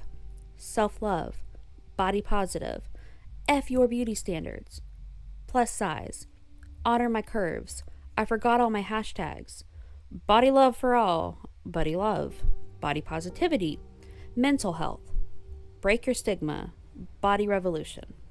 Chris and Rosie had seemingly broken up. However, it wasn't long before they were back together. So, Vanita. I literally sang that last night. Guess who's back? Back again. Rachel's back.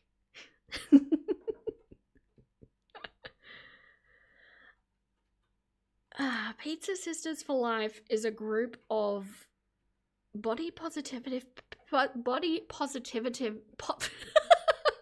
Jeez. Professional streamer here. Body positivity. There we go. You can tell I'm tired. I get worse when I'm tired.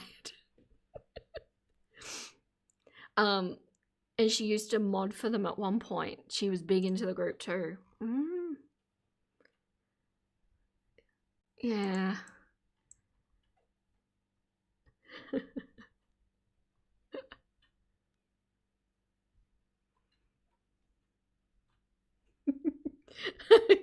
You're tired too. Everybody's tired. Life is exhausting.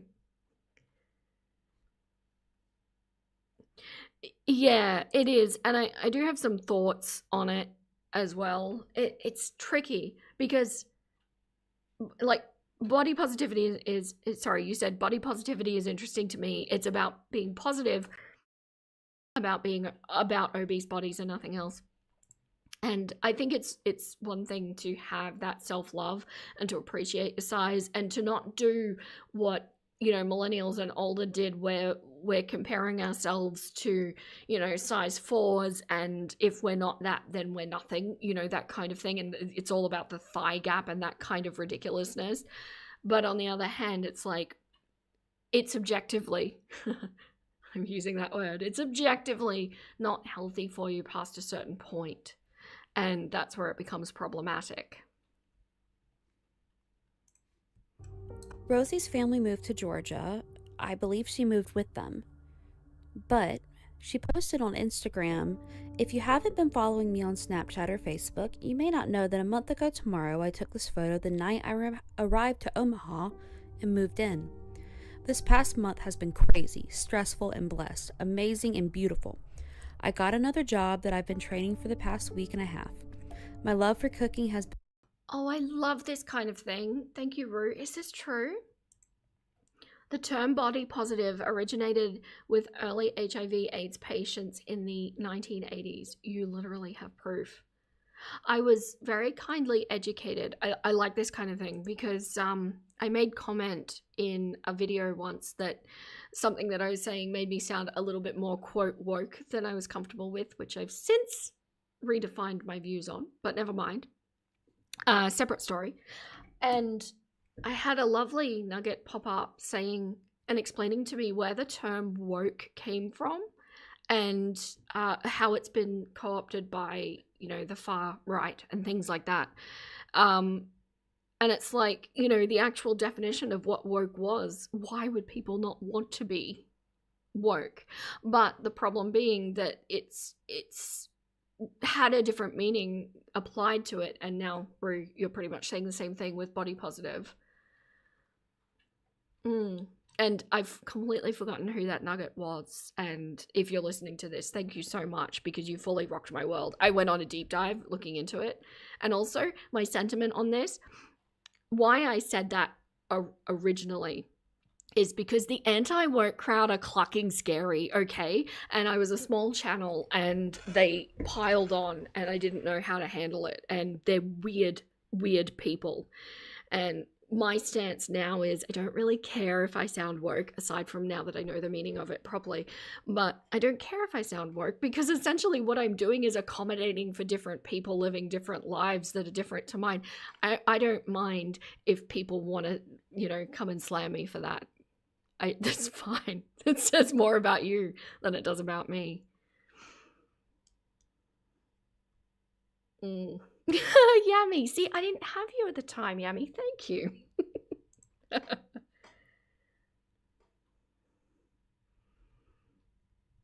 Isn't woke just awake? No, it was actually a word that was coined by the African American, and please correct me if I'm going to articulate any of this incorrectly. It was coined by the African American community, where it was referencing like the micro racial aggressions that could happen against them, and so it was like, you know, stay woke, be aware to this kind of thing, and all of that. Yeah, says everything about them. Yeah, I don't care. I'm in a much better place with who I am and where I'm at with my channel to be able to handle that sort of thing now, but they are weird. I'm sorry. I'm so sorry if you feel called out right now, but it's weird.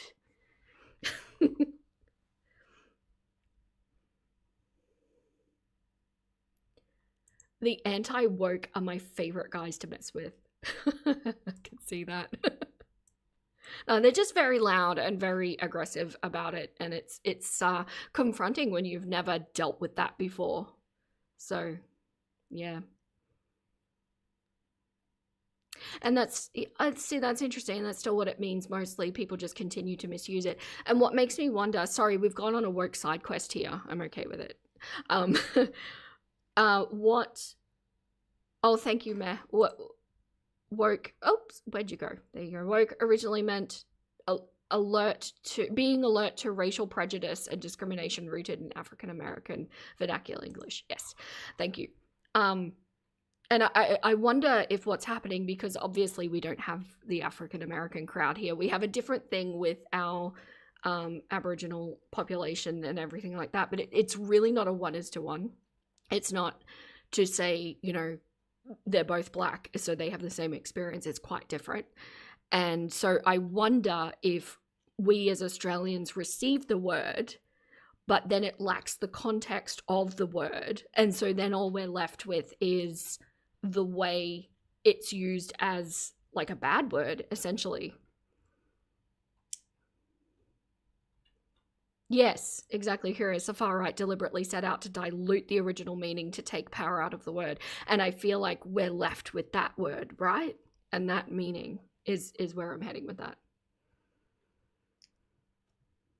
I don't know. At the end of the day, I don't really care for left or right. I care about live and let live. If you're not hurting anyone and you're being authentically you, go for it. You're okay in my book. And that's pretty much the beginning and the end of my sentiment about it. Such an interesting conversation. I like to think we do that here.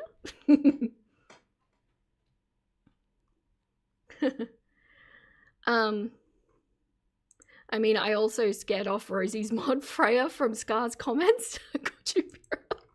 Oh, geez. Do I have a weaponized Yummy now? Do no harm, take no shit. Love it. Love it. As an American, it's important we don't overwrite what these words mean, but I understand elsewhere it doesn't have the same meaning. Context absolutely determines the interpretation. It does. And I think that in this case, it's really important to have that message out there about what it means. Been re-inspired, which I share mainly on loose snaps. Living with my boyfriend has been amazing, truly amazing, and on top of that, we made a very adult purchase of a brand new mattress. I love him with all of my heart, and I can't wait to see where this journey continues to go. Okay, so this is interesting. I was actually wondering this. Did she ever live away from her parents? Because is it a bit like Eugenia at one point moved out with her brother and she was away from the home for a period of time, and this sounds like a similar thing because then there was a return, right?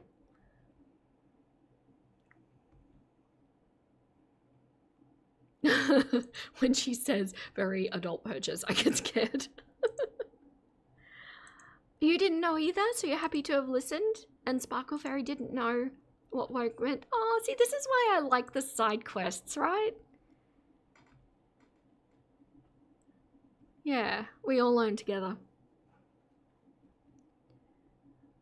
She moved to Nebraska to be with Chris in 2016, lived there until 2019, and then they broke up. So that's quite, I mean, that's 3 years out. but she made the choice to go back and regress. 2.5 years we have had a hashtag long distance relationship, and we made it. We made it through all of the hell, the ups and downs that distance brings. We made it through the hate, and our love, above all else, conquered it all. To everyone that believed in us and me, thank you. I'm sorry. I think Yami and I were just called out personally by Mary. I mean, you do you, girly. Just don't bring any stupid stuff like animal pronouns. I hate doing that. Yummy, where you at?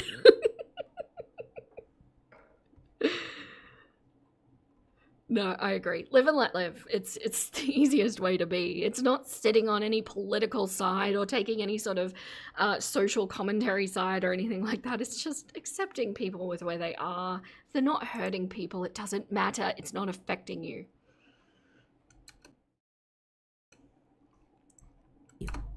From the bottom of my heart, thank you.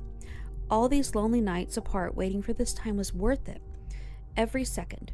To all my hashtag LDR folks, I believe in you and your relationship. It can work. It can come true. It just takes love, patience, kindness, strength, and communication. If they are the one, it's worth it. Hashtags relationship, love, long distance relationship, relationship goals, relationship advice, positivity, plus size, couple, long distance couple, excuse my hair. I was in a car for 12 hours. Hey, Becky, thanks for coming in. Rosie's photo was posted on r/fatpeoplehate. Oh, we have a goth girly moment. We're rocking the black lipstick. A since deleted subreddit where people would hate on fat people, essentially. There was a big thing with Reddit where Reddit had to take down the subreddit, and yeah, this was a big deal for Rosie. She talks about it a lot. While living in Omaha, Rosie had a work-from-home job. She had also started a YouTube channel and vlogged regularly. You'll notice that there are no vlogs on her account that date back to 2017, 16, 15, anything like that. Rosie deleted everything off her YouTube channel, and actually she's done that several times over the years. As of... Okay, her and Rachel are the same person. I need to do a video where we align Amber, Rachel, and Rosie in actions because there's so much overlap, like excessive overlap. May 2026, she only has content dating back 2 years ago. Rachel wore Jeffree Star lipstick too, just saying, they're the same person. To 2024, despite having been on YouTube for years at this point. Rosie was still doing her side business of selling adult content online. Now, at the time, Rosie did post pretty publicly about her selling adult content. It's not a secret. However, she has scrubbed every trace she can from the internet. I'm telling you, you're all talking about her makeup. Every time you say something doesn't suit her, it's because it's a cool tone. She is warm toned. She needs to stay with warm toned things, but she seems to wear exclusively cool toned things. Rosie was an avid watcher of beauty YouTube. Throwback to when that was a thing, right? She was an avid watcher of Jeffree Star, James Charles, Kat Von D, all of the big names back then. She posted her makeup looks regularly on Instagram. Behind the scenes, Rosie's weight had continued to climb. She hit her maximum weight of 550 pounds. However, when she took this photo, she was at 538 pounds. Oh, Rue, objective fact right there. And if you think that this isn't objective fact, then you're just wrong. Have we ever seen them all in the same room at the same time? No. No, we haven't. Unequivocal proof. Her weight gain only fueled the rumors that Chris was a Fifi. Now, just to be fair, I have added comparison photos. This is Rosie in 2013. The next photo is Rosie at her highest weight in 2017. According to Rosie's The Biggest Loser audition video, she weighed around 440 pounds in 2012. The photo of Rosie in the blue dress was taken in 2013. And then the photo of her in the tie-dye dress. That's kind of undeniable, isn't it? You blurred his face.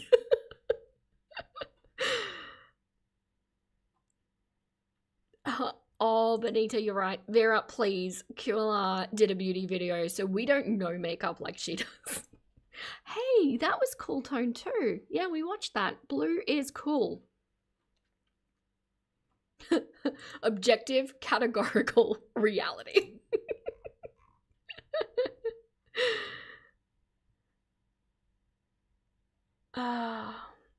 It's a lot. See, here's the question, right? When it comes to people who encourage the condition, whether it's this end or whether it's Eugenia's end, it's just a different flavor of the same condition, essentially. The way it takes over the brain and the mechanisms happening behind it, very, very similar things are going on. The question becomes, when there's people that are encouraging it, or even not even people that are encouraging it, but people who appreciate it, but for that person, do you think the condition would have gotten worse on its own? Or do you think the person would have gotten better? And it's such a tricky question because we will never know the answer, because there's never a different reality that we can reference. You know, looking at this, can we blame this on her partners? Do they have culpability in this? Or is this something that she's decided for herself, that this is a fate that she has welcomed and is choosing it?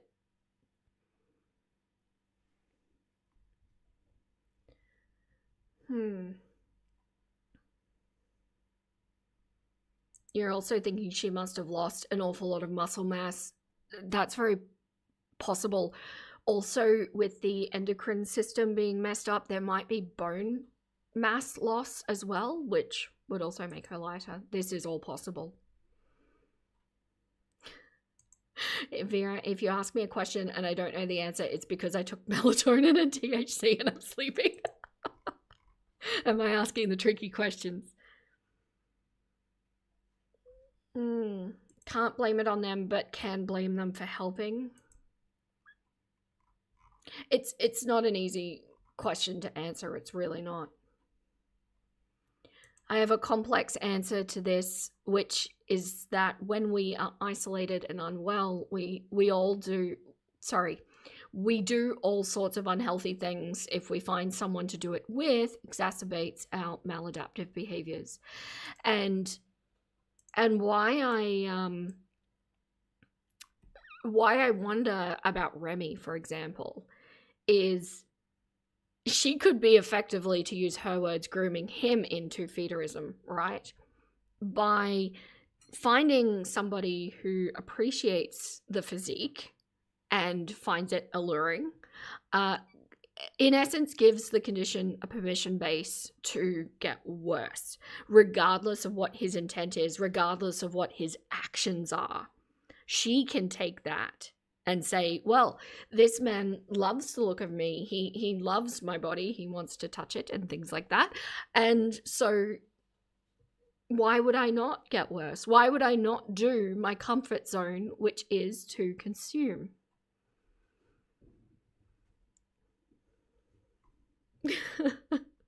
Don't forget about a broken metatarsal.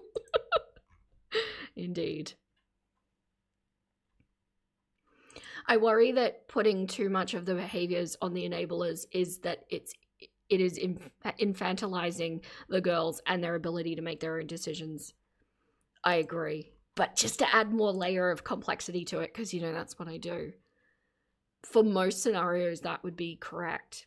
But then when you add in the condition that wants to take over your way of thinking, it disrupts your reality. It makes you perceive things incorrectly. It just makes everything so much more complicated than just a It's not even just like an addiction. It's not. It's its own thing. It has aspects like conditions, but it's not. Aspects like addictions, but it's not explicitly one. I don't know. It's fun to delve into. It is. It's interesting to think about, but it's so complicated.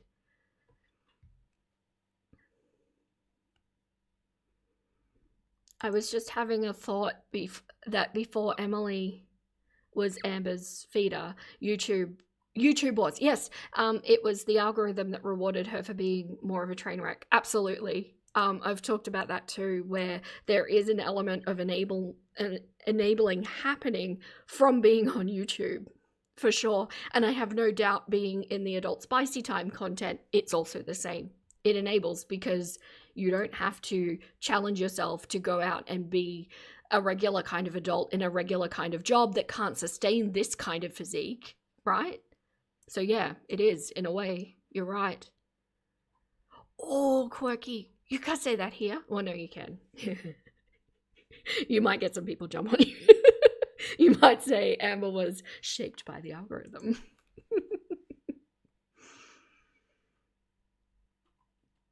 Yeah, that's a really good point too, Justine. There is a reason why we don't recommend people form new relationships in the first years of recovery. Of course. And even worse when you're not in recovery at all. Yeah, Roz was doing her content before Remy came along. I'm not sure at present how much power/control he has in what she's doing now. There's also Roz's personality. She doesn't like being told what to do. But just his presence, just his acceptance of her. It is a permission base for sure.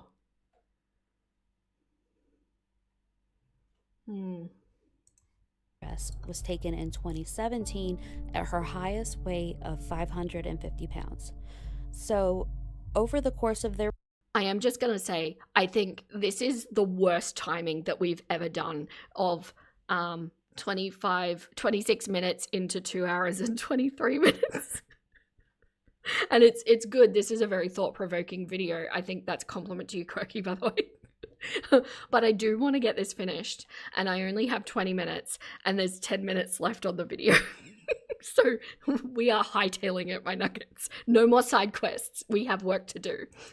Their relationship from 2013 to 2017, she gained 110 pounds minimum. So, for the record, I don't personally believe that Chris is a feeder. However, Rosie was involved with the feeder for the entirety of their relationship. The man she calls her stalker. It took a couple, like a year, maybe two, to realize truly just how deep I was. I also experienced like Stockholm with this guy. Like, I remember like telling him things like, I love you and things like that. He actually, not only do I think he groomed me into feederism, I think he groomed/brainwashed me into believing I'm polyamorous. Fun fact, I'm not. I thought I was for years. She talks about the stalker sending her explicit material and slowly beginning to GROOM her into Fifiism. Remember, at this point, Chris still knew nothing about the stalker. To be clear, she had told other people about the stalker. She told multiple people, but she hadn't told her boyfriend. And she goes on in this next clip to characterize what happened between them as cheating. And it does beg the question, did her narrative change again? What bothers me here is that she continues to characterize it as cheating. But being raped is not cheating. Just like if a small child experiences CSA, they haven't lost their virginity, they were assaulted. It's different. Losing your... Stop it. Stop that. I see what you're doing. Do I like quad bikes? I'm not answering. I'm not engaging in this behavior. No.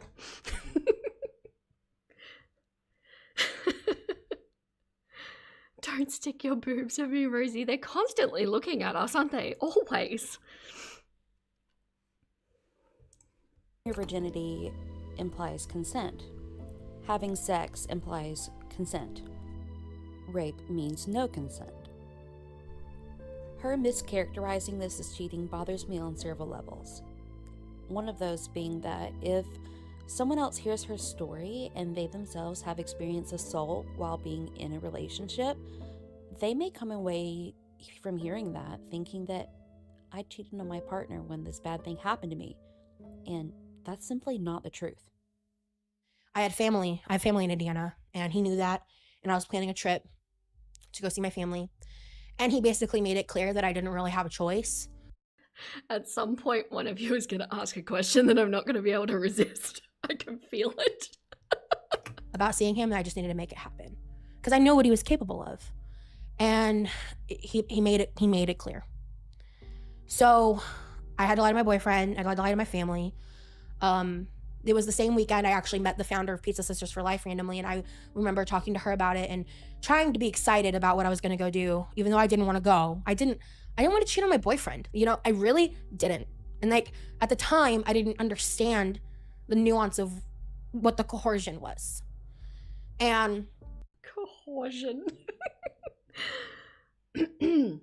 Stop it. Stop it. Okay.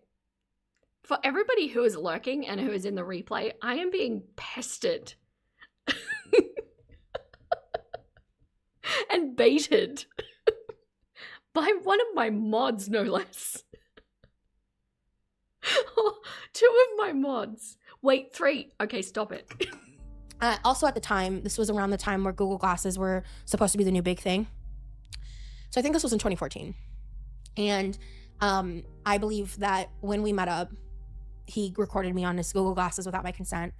I know he stealthed me. And he coerced me into an act of feudalism without me knowing what it was. So to kind of back up, when I did arrive at the hotel, I remember I got to the door and I walked in and the room was empty. And I walk in and I stop at the bathroom and I realize the light's off. And I look in and the energy, the aura of that room was so fucking dark. And I look over and I see him literally just like lurking in the corner of the bathroom with the lights off. And I'm like, I have no sentiments on quad bikes. Promite is not inferior to Marmite. Kiwis and Australians are very much different, considering that Kiwis were largely founded with, people with money and from upper echelons of society, and Australia was founded on prisoners, and Silkies might be the best chicken breed. However, I have to say that all chickens are their own chicken and should be gotten to know in their individual state. I fucked up. So I went into like full fawn mode. I remember I was like, I'm just gonna people please my way through this. Like, I don't know if I thought about it in that terms, but that's just kind of where my brain went.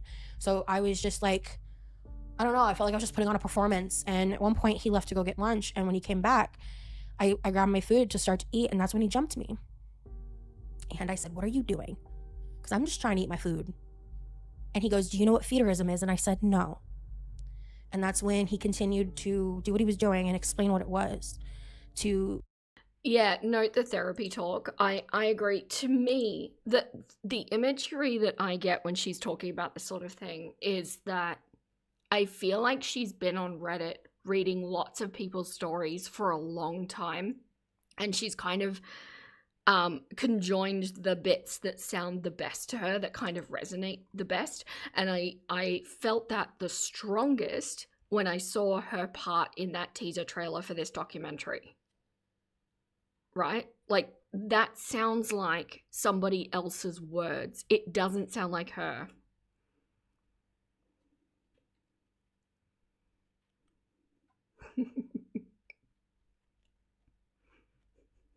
Still, see, mods know the buttons to push, because I've said that I will always derail a live for chicken questions, so now they're asking me chicken questions, which makes it very difficult. Because I always want to talk about chickens. Create that psychological tie. So I didn't know what to do. And so, the act finished, and So did you guys have sex? I mean, yeah. If you don't know, stealthing is the act of removing a condom during the sexual act, non-consensually. It is considered as R-word in most That is absolutely SA. states in the United States of America. It is horrible that he did anything non-consensually to her. Now, Rosie has put the story on the... I'm sorry. Can you all just see this lineup that Wrinkle just did? So, Vera, what snacks could kill chickens? Like, don't give cats onions or garlic kind of thing. And then the very next message, this has serious and difficult topics. So if you... Like, within a second they came in, and we've got irresponsible mod followed by fully responsible mod. Continuing. We're gonna get through this. There's 5 minutes. We can do this. internet, and her accounts are confusing.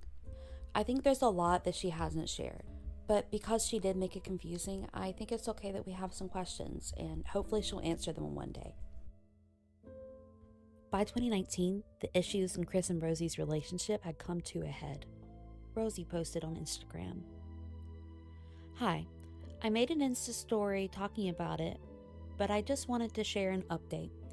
Chris and I came to a mutual decision and decided to break up a couple of days ago. I will be moving back to Georgia in the coming months once I figure things out. If you care about how I'm feeling about it, feel free to watch my Insta story. I'm hanging in there." So she moved back in with her parents. Is that what she's talking about there? And then at some point they moved to Florida?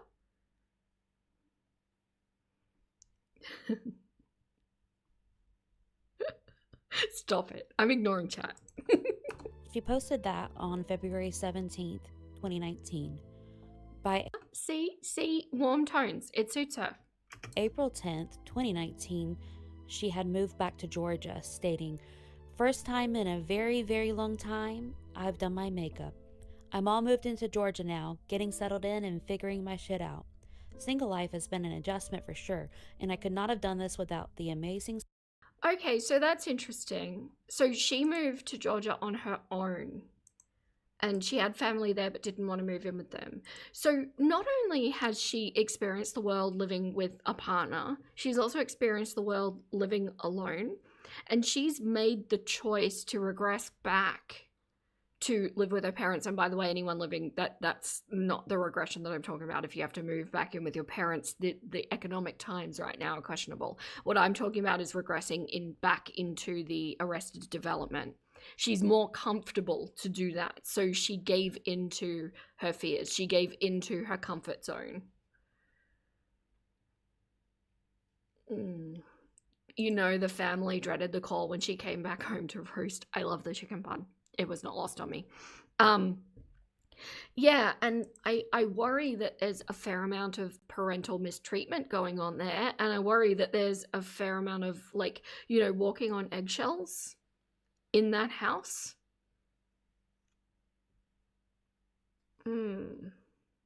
She moved in with a couple and got involved with them romantically, according to someone else. No receipts, right?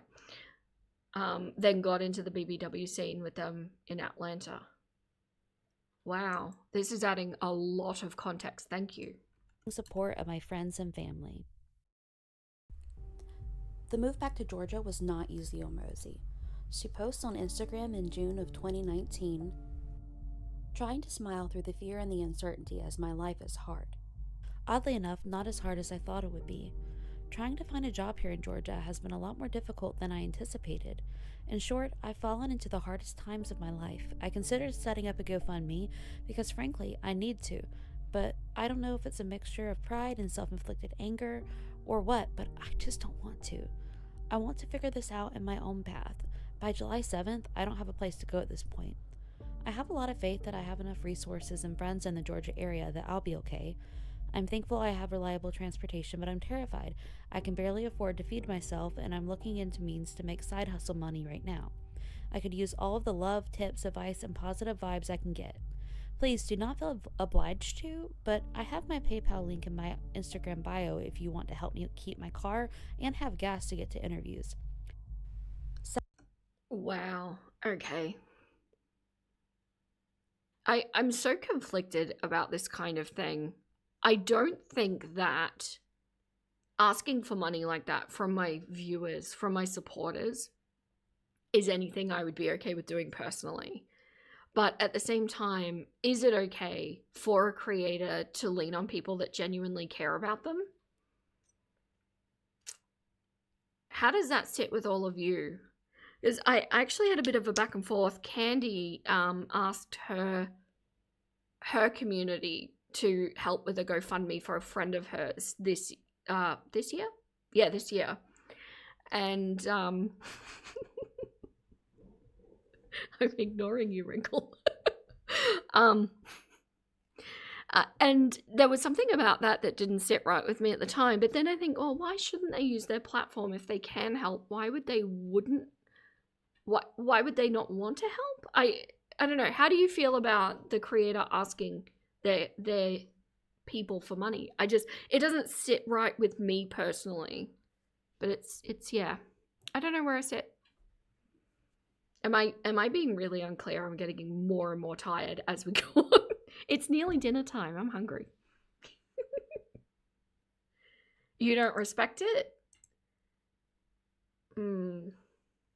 Depends how much one is moving. Packing a car, going is easy. U-Haul, towing a car, moving. Yeah. I am being clear. Okay, good. You have a bias. Your father would never accept handouts, and it's instilled shame. And I don't know. I feel like everybody's struggling to get through for the most part. I feel like if people want to financially support, they will probably come to that on their own with, the content as the entertainment and things like that. It feels weird otherwise. Yes, it should be offered. I agree. But in regards to Candy helping out a friend, using her platform to help out a friend, rubbed me the wrong way, but I can also acknowledge that it doesn't necessarily, it shouldn't necessarily, right? Oh, fair, Rue. Yeah, if you're in a situation. Yeah, I'm not saying people shouldn't ask. I'm just saying for me personally, I don't know. I don't know how I feel about it.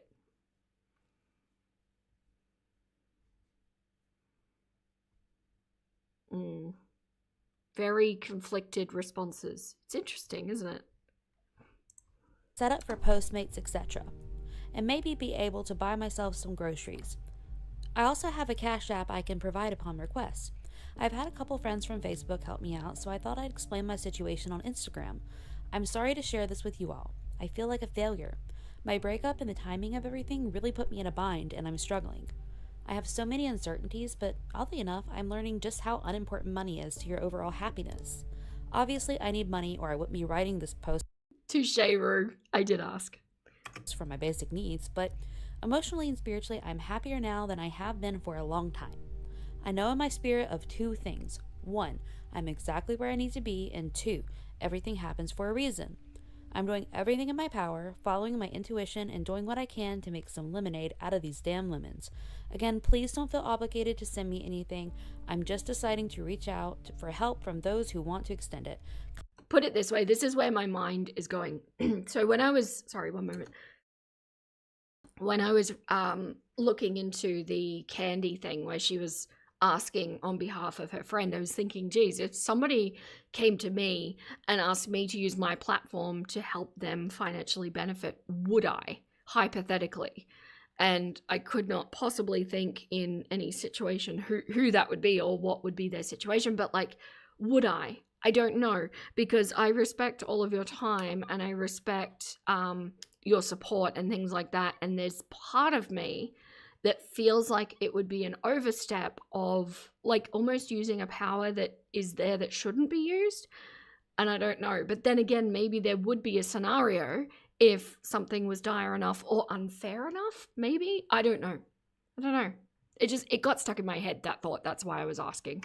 Kind words and advice help me just as much. Thank you all for your time reading this. I love you. No judgment from me on this area. Absolutely not. It's hard out there. Short on cash, Rosie began filming specialized content, specifically greeterism content. She also made some new friends. She also made a big announcement. She came out as bisexual on Facebook and Instagram. She was 27 at the time, and she had kept her sexuality a secret for years. Rosie would be invited to BBW proms, which were fancy events for big, beautiful women and their admirers. Rosie began fully exploring her sexuality. I was just very social 2019. I was like heavy in like the BBW scene in Atlanta at the time. The BBW scene in Atlanta had a lot going on for it at the time. Rosie be going to a lot of parties, as documented on her Instagram. She went to the Stars Bash in Atlanta at one point. But it wouldn't be long before her... Yeah, Pat Ray. That's kind of what I'm thinking. People have unhoused and dying neighbors. Why stick your hand out to ask them for money to go elsewhere for help? People only have so many resources to share. And that's kind of why I think the asking is a bit off. Because if it was offered, that's a different thing. I don't know. Money is a funny topic though, isn't it? Oh, it was a dress originally. I am so triggered by this dress.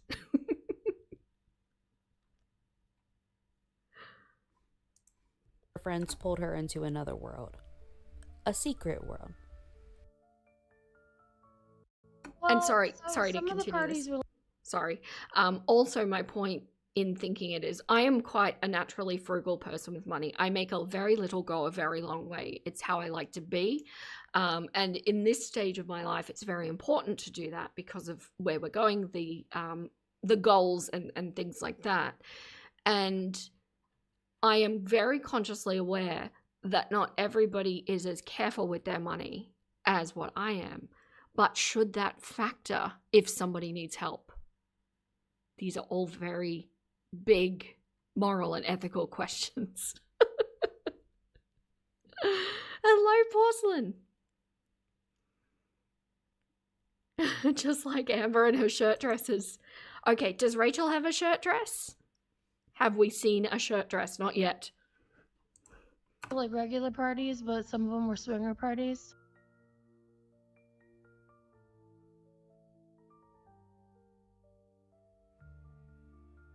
I was essentially medically kidnapped.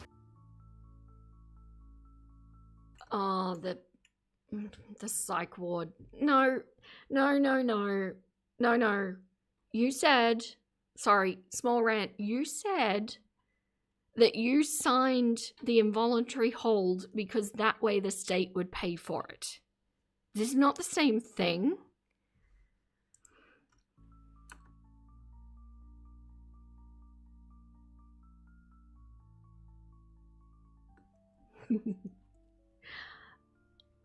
Absolutely fantastic. Thank you so much, Quirky Moments. Okay, so the way I like to do this is I like showcase a smaller channel as a once-off because I don't want to like steal the views or anything like that. If you enjoyed this, please show Quirky Moments, who is in the chat right now, some love. Go subscribe, go give them a watch, go give them a like. There is a part 2 coming. I'm not going to stream that because, as I say, I want everybody to watch it on their channel. But yeah, Quirky Moments, absolutely amazing new little channel putting out content, and it's really solid content. It's really good quality content.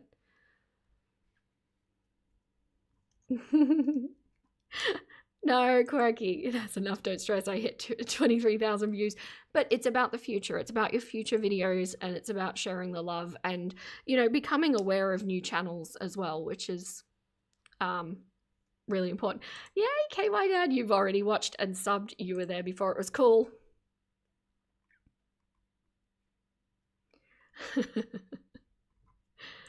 It depends, because you would never buy a designer purse for 10k, but I did buy your mum a 10k necklace for her birthday one year, but I accept that I'm a hypocrite and I'm okay with it. Aren't we all?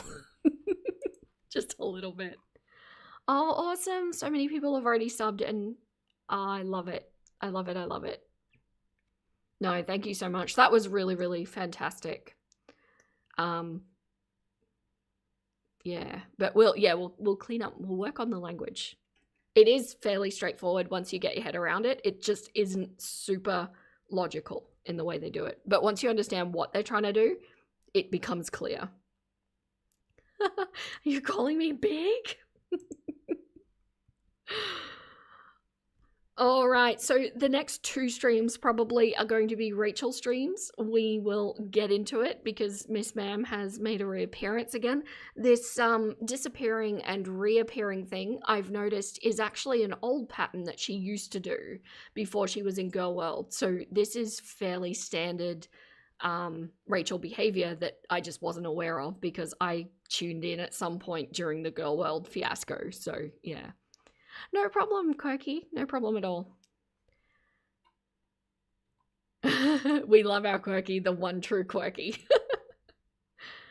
But it's good to support, you know, the smaller channels as well and new creators coming through, and especially when there's a lot of integrity behind it, which you can clearly see there is integrity behind this documentary. Rachel streams, nice. Yes, I like a good Rachel stream too. The last Rachel video from Vera sent me with all the early internet cringe. It was a time. It was. You've never seen her and recommended, you just found her makeup video. Hope the algorithm keeps her around. Hope so. I am being punished at the moment because, you know, I had my health thing, so the posting of videos slowed a bit. The algorithm doesn't like that, and you get punished for a time. And you have to earn it back, which I will do. I've done it before. I'll do it again. I did. I rushed out the Rachel pre-recorded early by 2 years and 11 and a half months. Yes. I did, and I'm already working on the next one. How's that? All right, everyone, thank you so much, everyone, for being in here. All of the chatters and lurkers and my mods. Thank you, thank you, thank you.